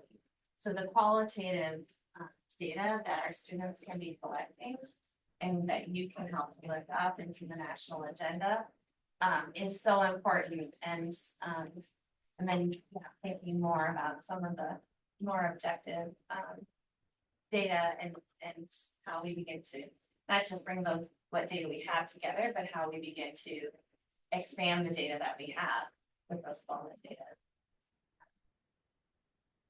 qualitative inputs, and then keep thinking then how can we be using AI to really begin to scale that up so that we have it more readily available, or at least estimates. I love that Robin brought that forward. Get the qualitative piece. To make, I just add add to that. research too, yeah, I think, especially on the accessibility side, I was thinking about this, but I just want to put a plug in for engaging students in all kinds of data collection, because there's that nice marriage of like public education and education. So when they graduate, if they've been collecting data on accessibility features, then they're aware of that. You know, it's just like such a great experience for students to be involved in that project and become more informed citizens. So. Possible future employees. Well, Claire's back. Okay, yes, I believe she does. So Claire Randall is in, she lives back east and works for TRB, the Transportation Research Board. She's a project manager for them. I believe her background was in, well, I should just let her introduce herself. That looks like Fernando though. Is there a way to actually have her on the screen? Yes, I think she, Claire, are you back? With the meter. She didn't actually leave when she stepped away from her computer, so I'm assuming if she was actually back, she would be on video. So I don't know if she's actually back. Oh, okay. Sorry. She went to that picture when she left, so.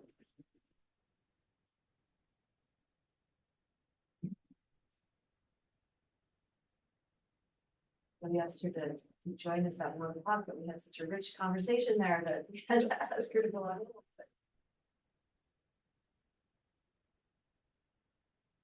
As part of TRB's mission, they like to come out to do those state visits fairly regularly. I believe before COVID, they were doing them more on an annual basis. So we'd probably get to have that opportunity with this.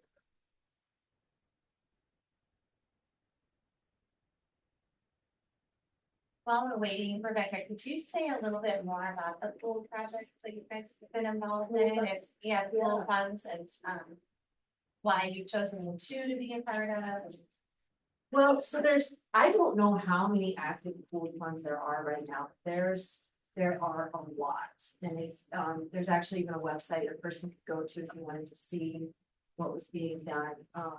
So it's basically whenever a state, it usually starts with this DOT or FHWA when they have an idea that they think goes across state lines and it's more of a national issue. Then they'll reach out to other states to say, hey, if we did this pool fund, would you be interested in participating? And then they'll put together not really a proposal, but they'll outline what the study objectives would be to try to attract people to come in. And generally, states that or any participant is asked to contribute a minimum amount. Maybe it's 15,000 a year or 25,000 a year to join. And then they have meetings to help inform where the research will go, possibly even then contract with researchers. And all in a 5-year period. Okay. So are there opportunities for the university to be entering into those conversations? To join a pool fund? Yeah. Yes, absolutely. There was one that the university was interested in. Have you seen other universities do that, come into the pool fund group? Yes, I believe they do that. So they would have to come in as a contributing partner. So they couldn't come in, I don't believe, and then turn around and do research for that pool. fund. So they'd have to come in as an interested party and want to participate in that capacity. Okay, that makes sense. Yeah, so for example, to represent rural perspectives, they can be a part of that, but they would not then be funded through that Right. group's priorities. Yeah. Yeah. Just that, in that aspect. But I could see him being a very good contributor. Some of the things that you all have brought up today, stuff that it's good information.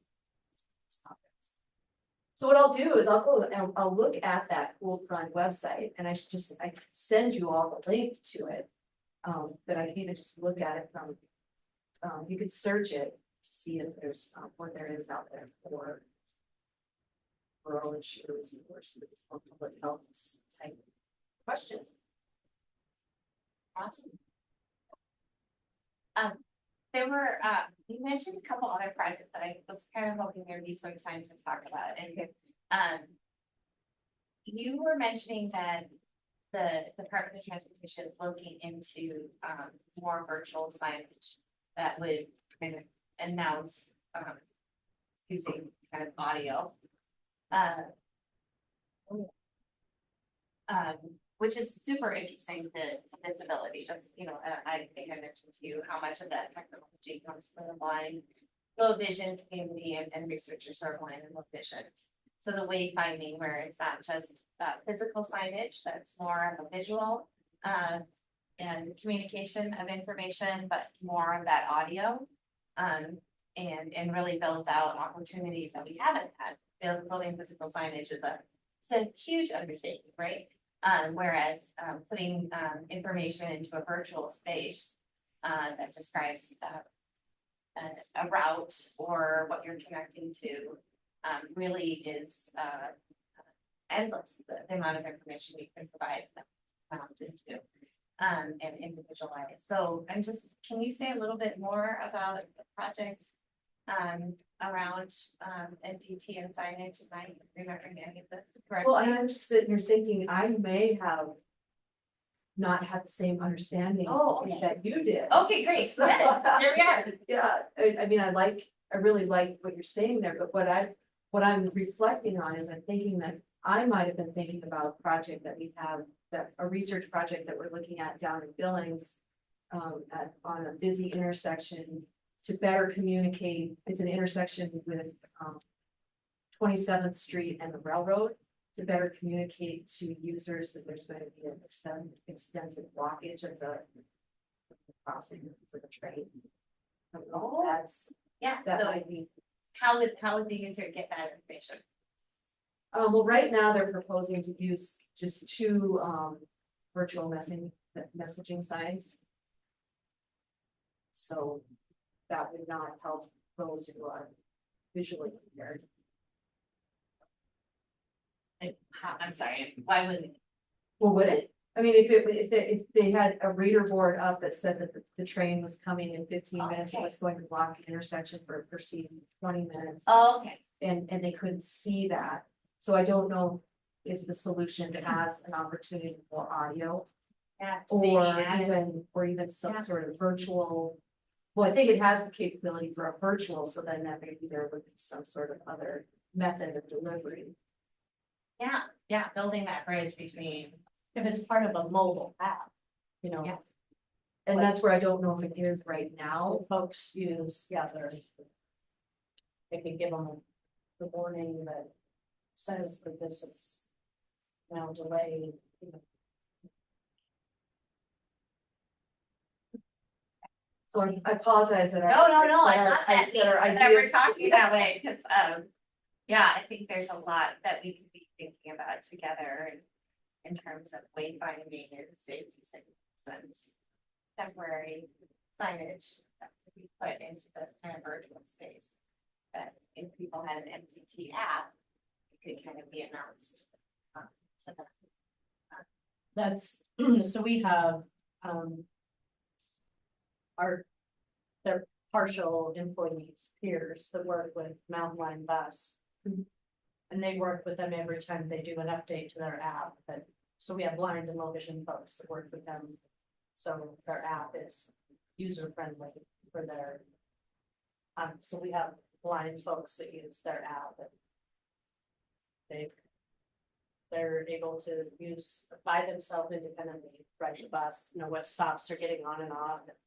How long the times are, how long the waits are when they're at a stop, you know, tells them how long and when the bus is coming, what bus it is, all of those things. So it's possible. The app's are already out there. That's what I was just gonna ask you. Do you know if MDT's like 511 has that capability? I don't know about 511. I'm just, whatever the application that a mountain lion uses, whatever the platform is, I'm sure it would be adaptable. Because a city bus line is complicated, you know, with all their routes and everything, so. Yeah.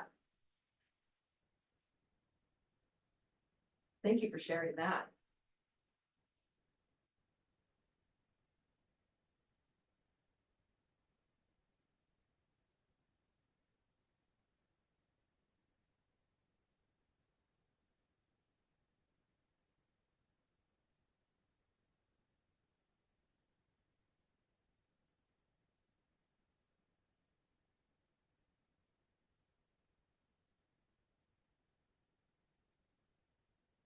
I kind of want to turn a little bit to WTI. When you guys think about UM and some of the opportunities that we might have to do more collaboration, is there things that we're missing because we're newer to these kind of conversations that you really want to bring forward during this introductory meeting?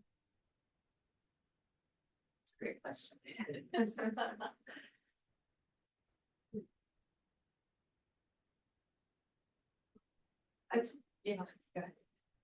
I think about the walk audits that we do and, you know, getting more folks from the disability community engaged in those walk audits and how, you know, when we do that, how critical, how important that is, but how it's kind of hard to get folks there sometimes. It's just one small example that helps. Where are you from again? In Bozeman. Bozeman. Do you engage with the Center for Independent Living there? Ability Montana? Not well enough. We have, you know, one person. Yeah, there's one person in a wheelchair that we reach out to repeatedly, who's maybe not engaged in that center, who shows up. And when she's on the board for ability. Oh. Maybe that's not the right person to be connecting with because they're not connected to the staff. Well, Right, so just reaching out to the center, I guess that's The center simple directly. way to. There's multiple staff right in Bozeman there, and then they can reach out to their peers and their consumers. Yeah, and I think we've done that now and then and sort of forgot, you know, as we get tied up in all the details of the work, don't always. Yeah. That's a good reminder. Yeah, I mean, we've been working on this a long time and it's how you make it sticky and sustainable that, so there have been wonderful trainings like in Bozeman where Ability Montana is all there. They're a part of the train the trainer, we all do the walk audits together, we use Ennis, Livingston, Bozeman, and then it doesn't stick, right? It's not sustainable. And it's such a great community engagement activity. I think for me, it's so exciting to be thinking with public health about that and the Montana Public Health Training Institute. Like, could we build some curricula within that platform where we have this kind of annual process of planning with our hospitals and our community leadership that you know, really centers like Lewis and Clark Public Health has made it a part of their inclusiveness policy that they will do regular walk audits. So they do them and it's stuck there. So can we kind of cobble those pieces together with some workforce development that then feeds into these annual required processes at the level. And as someone who's, you know, my background is in engineering, it has been really enlightening to work with public health professionals who have such a different way of thinking and are so much better, or have such better training at public engagement, you know, than the engineering world that I came from has. Like, what a powerful sort of partnership that is to bring to transportation. Yeah, and I've seen just in our work, I've seen that sometimes it's public health, that's kind of this innovative partner that builds consensus and convenes partners at the community level. Sometimes it's our air quality.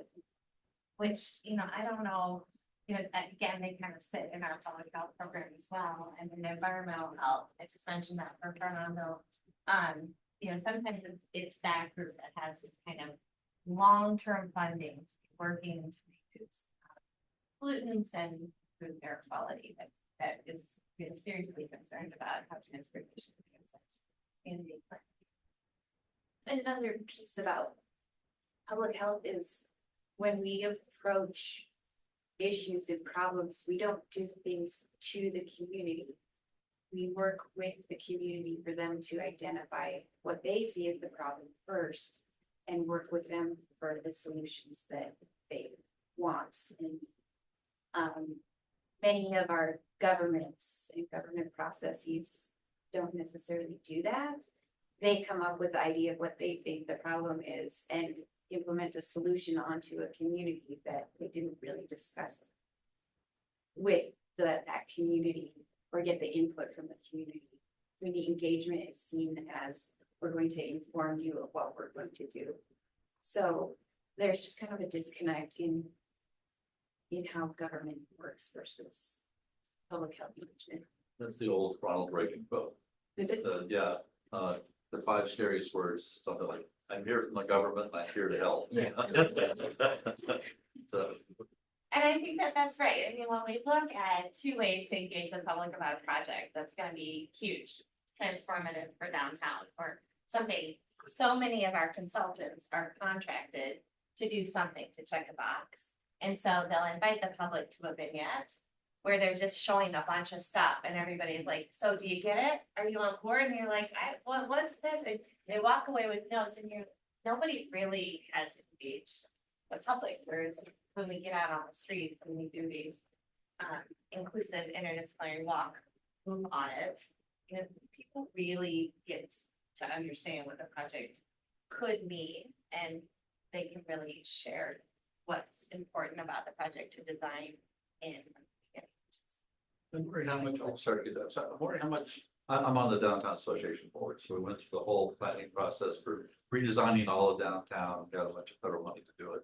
I'm wondering how much we included y'all in those discussions. We did the charrettes just like you said, but I'm not sure that we actually reached out to the disability side to look at the plan. We did do a huge inclusive interdisciplinary walk group audit, and we had, I think, over 35 people who joined at the summit. Yeah, it was wonderful. It was really, really good. It was, and then we did one more recently, which was kind of sciencey, more researchy. In Missoula, we're really lucky. We have a lot of leaders from the blind low vision world in Missoula. I don't know why, but we. And so we did with Ben Weiss and Aaron Wilson, who are our Missoula colleagues. We planned a big event with Summit, and then really did intentional engagement of the Missoula chapter of the National Federation for the Blind. And we had somebody doing professional audio descriptions. So we had probably 7 people who were blind on this walk move audit through downtown, and really focusing on some projects that were being planned. And so the professional person who does audio descriptions had the microphone, and the different participants who are blind low vision had headsets on. And so they were able to move through and get some visual cues and descriptions of what the infrastructure looked like, and what, you know, what they then could provide feedback to. And I've nationally never heard anybody adding that arrangement in, but that was through intentional engagement. So maybe some research to do there, but. And it's why, you know, those projects lead to why does it matter? Leads to the, you know, the pedestrian access on the Fairtracks Bridge. I mean, that all was, you know, and how that was all built out was through intentional engagement of people who traditionally have found it difficult to get, you know, still working. So this is really fantastic. I've just listened to you all for a long time here, forever. But we are really up against our meeting time. And I do want to give Claire a couple minutes or 5 minutes to just talk about the Transportation Research Board So that you guys feel like you have a little bit of an introduction to it. Can you do that for us, Claire? Sorry, we're so late.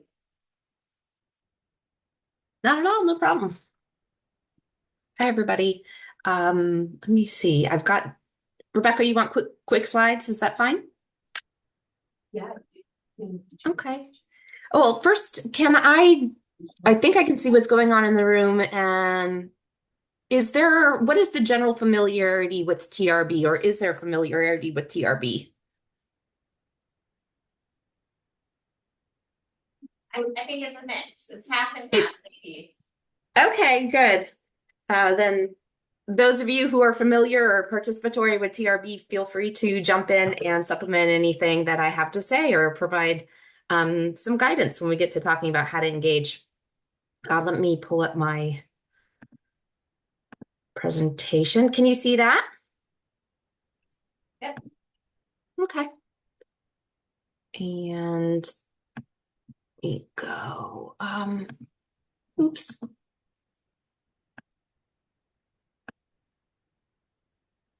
Okay. All right, so my name is Claire Randall.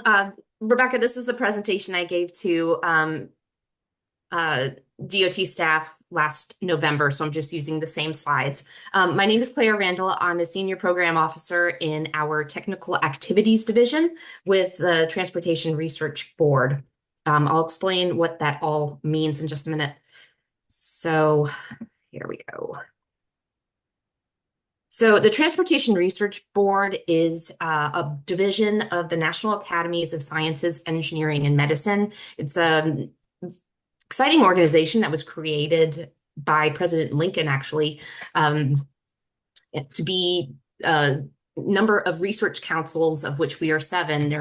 We are independent policy advisors to the nations. So in the Transportation Research Board in particular, we are aligned with the U.S. Department of Transportation, and the other research councils advise some of the other cabinet level agencies with the U.S. government.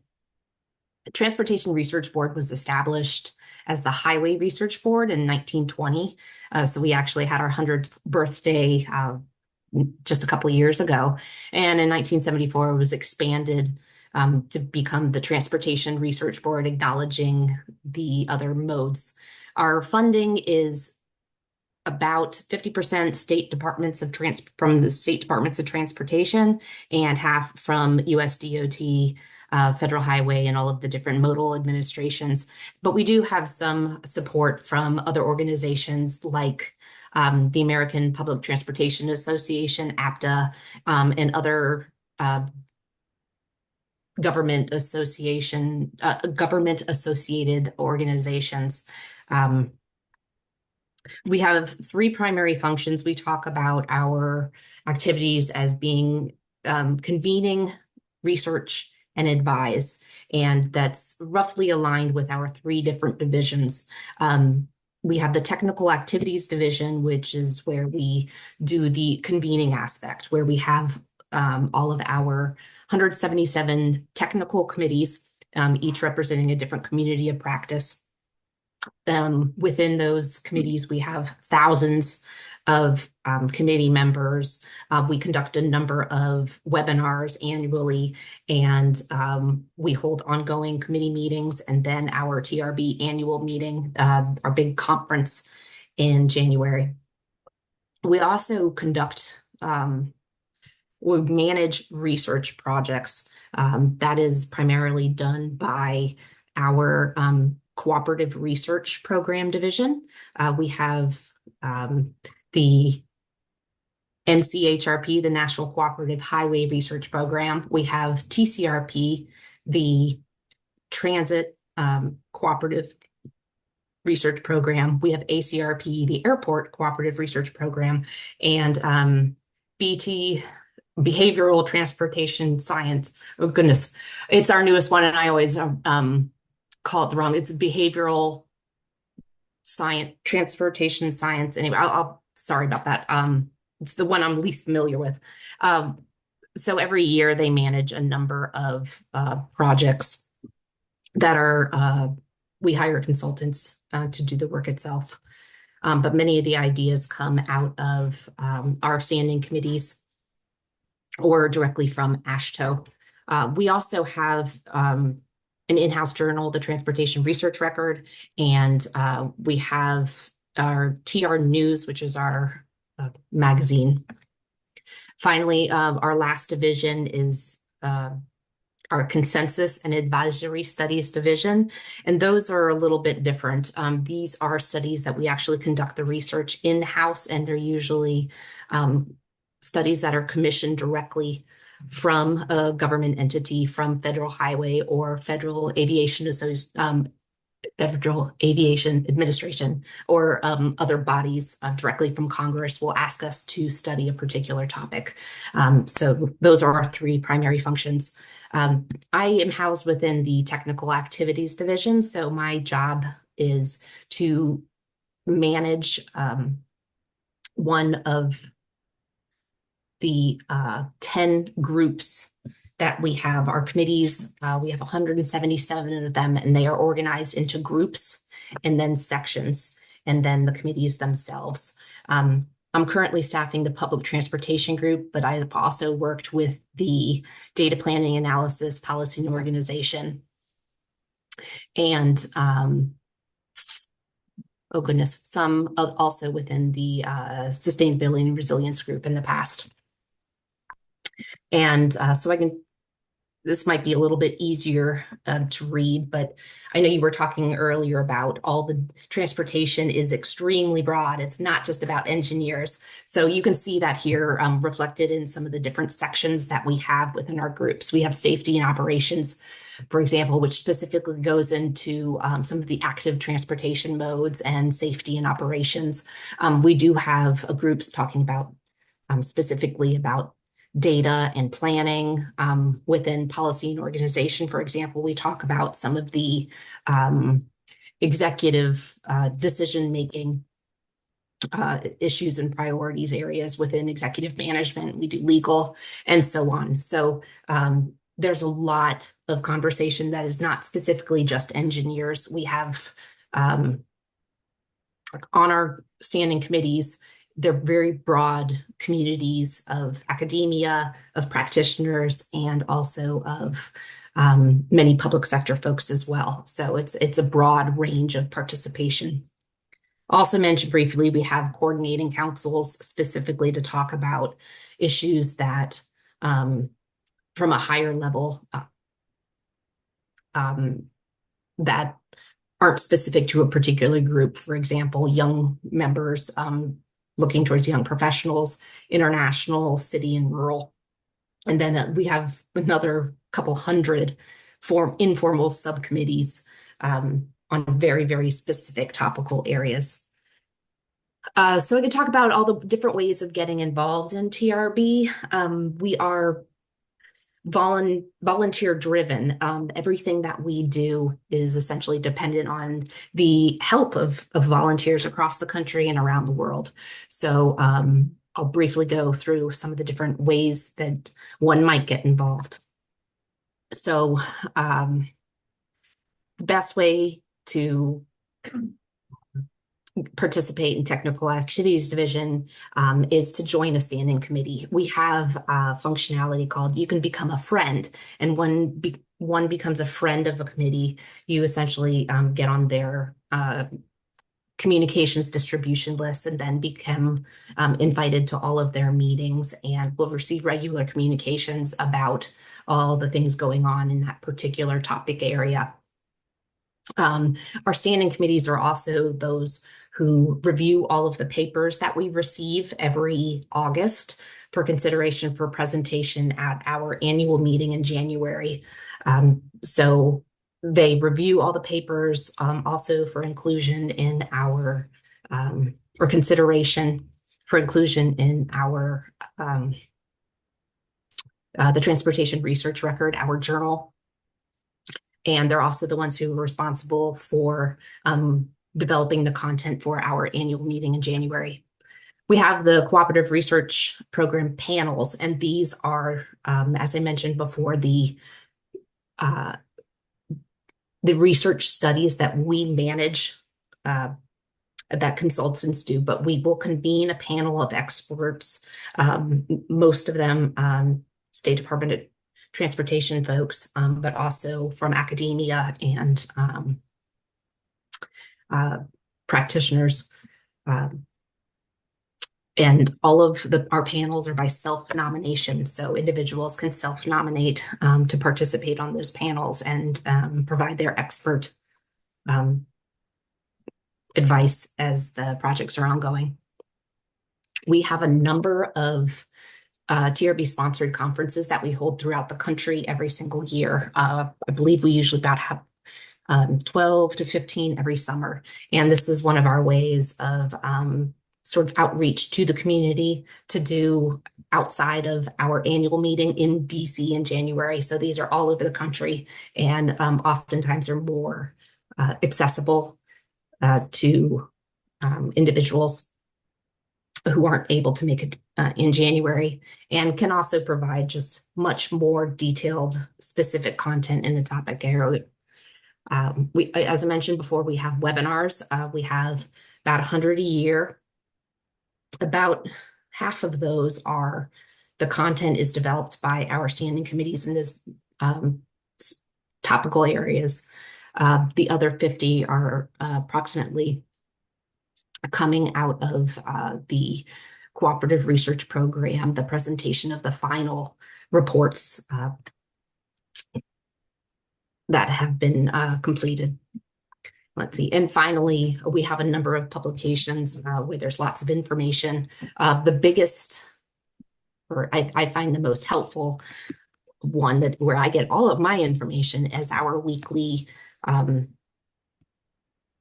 email, TRB Weekly, which provides an overarching synopsis of everything that's going on within our 3 divisions, but also links to new studies that have come out from other organizations around the country of interest. Then, of course, we have our transportation research record, our journal, and then TR News is our magazine. And finally, our flagship event is our annual meeting in January in Washington, D.C.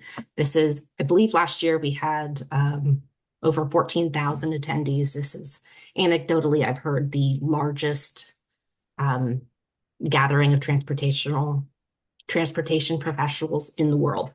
And there's extensive participation from across the country and around the world. And that's where all of our 177 standing committees meet, and also where each of them holds 2 to 3 sessions specifically related to their committees every year. So it's a huge program, 5-day conference, and a lot of fun, exhausting week. And I think that's what I was planning to talk about. Rebecca, I'm happy to email these out with all the links and everything if that would be helpful, but otherwise, if there's anyone who has participated in any of our activities or has any suggestions or for how to get involved or wants to talk about their experiences with TRB, or I'm also just happy to answer any questions you all might have about what we do. Would send out your presentation and share it. Yeah, if you could share your slides, that'd be great. Sure. Anybody does want to use those links. Thank you, Claire. This is Rebecca Gleason, and I've attended TRB quite a few times. The conference itself is quite overwhelming, but amazing how many topics it covers. But I found that just even being a friend of a committee, you get on their email listservs and you can just get so much great information without, for people that are busy and don't have time to maybe be a full member of a committee or attend the conference, just to stay up to date on what folks are talking about with the research. Just becoming a friend of the committee is a great way to just find out more what it's about and check out, what, like there's a health and transportation committee, and there's a bicycle data committee, and there's a pedestrian safety committee. And, there's just any topic you could think of in transportation, there's a committee on for TRB that's doing really interesting things. Yes, thank you, Rebecca. To build on that, so Rebecca, this is Claire, this is Rebecca from MDT, and I had a question for you about what is a TCRP project panel? Transit Cooperative Research Program. Okay. So these our NCHRP is National Cooperative Highway Research Program. So those are going to be those projects come either directly from Federal Highway, AASHTO, or a state DOT. And our multimodal the TCRP program is specific to transit, and the selection process for those projects is handled by APTA, the American Public Transportation Association, along with Federal Transit Administration. So those are less state DOT focused and more specific to transit agencies.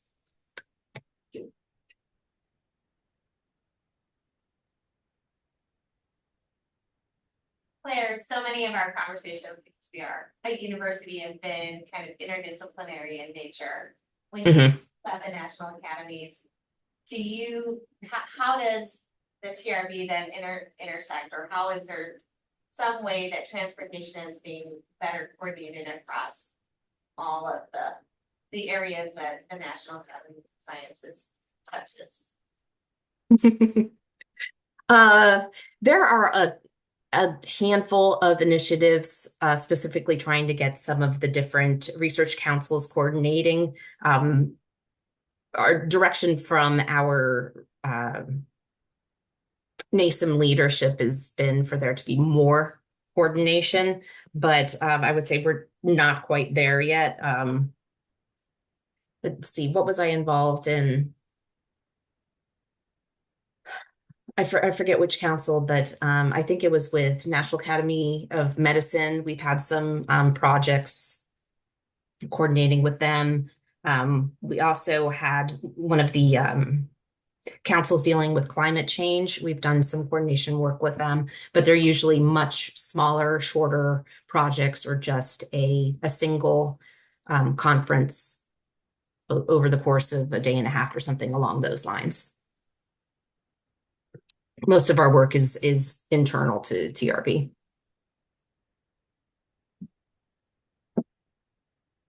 I guess my other question I have too, Mrs. Meg, and just thinking about again how we represent some of the issues that are of deep concern here at the University of Montana. How are you including tribal leadership and tribal communities in your work? Is there some intentional kind of organization for that? Yeah, there are actually a number of our standing committees that I know are engaging with the tribal communities quite a bit. I worked with a committee it was the National Parks and Public Lands, and they coordinated very extensively with the tribal communities. I know that there's a lot of participation within, we have equity committees, we have women and gender issues, and I believe there's even a tribal issues committee. I'd have to look up its code and its exact name, but yeah, we are engaging with tribal communities in a number of different areas. Oh, the last one I would say is there's been a lot of talk recently with the workforce development and engaging with the tribal communities as well. I'm not sure that it's very intentional across all the communities, but in very specific ones for sure.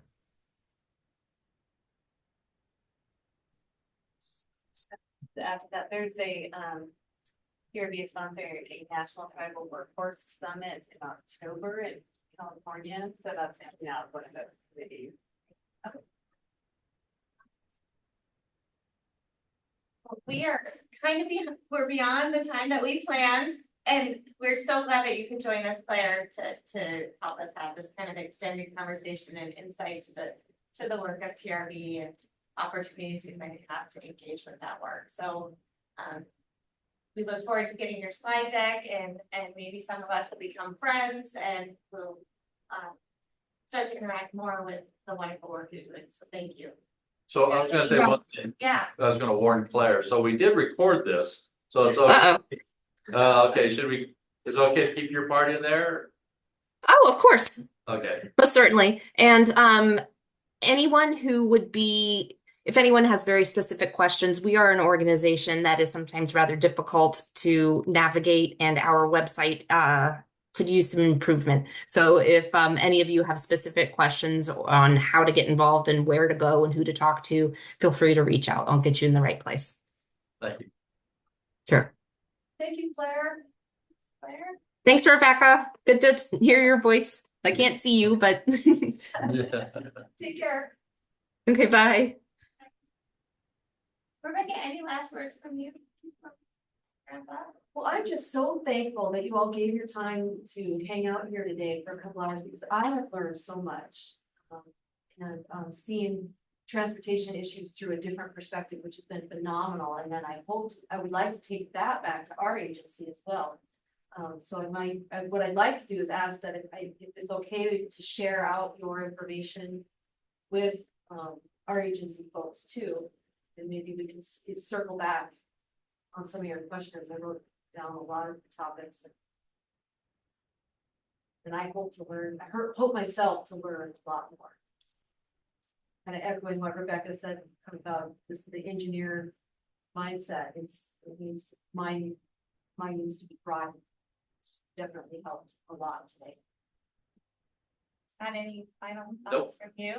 Yeah, we just I really appreciate you creating some time to loop us in and do this follow up from that site visit. And I hope we can do more. Final thoughts from folks in the room or anyone on Zoom? If not, thanks for hosting, Scott. This is great. Yes, thank you so much.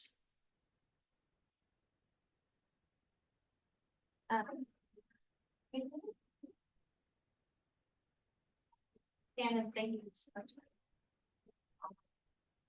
And it is, I don't thank you. Oh, thank you. Oh, yeah, I'll probably be back. So this is the view that they could see of us. More Janet Biggs. One time. But there's no other. Yeah, you're difference. right. There's no difference. There, but So that's like the security camera. Thank you so much. didn't want to mess with it too much.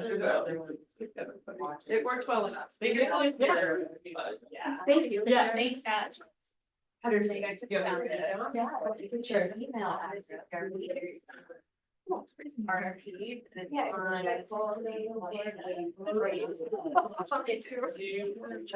First, so it's a quick turnaround time, but at least you can kind of probably put those together and like this sort of.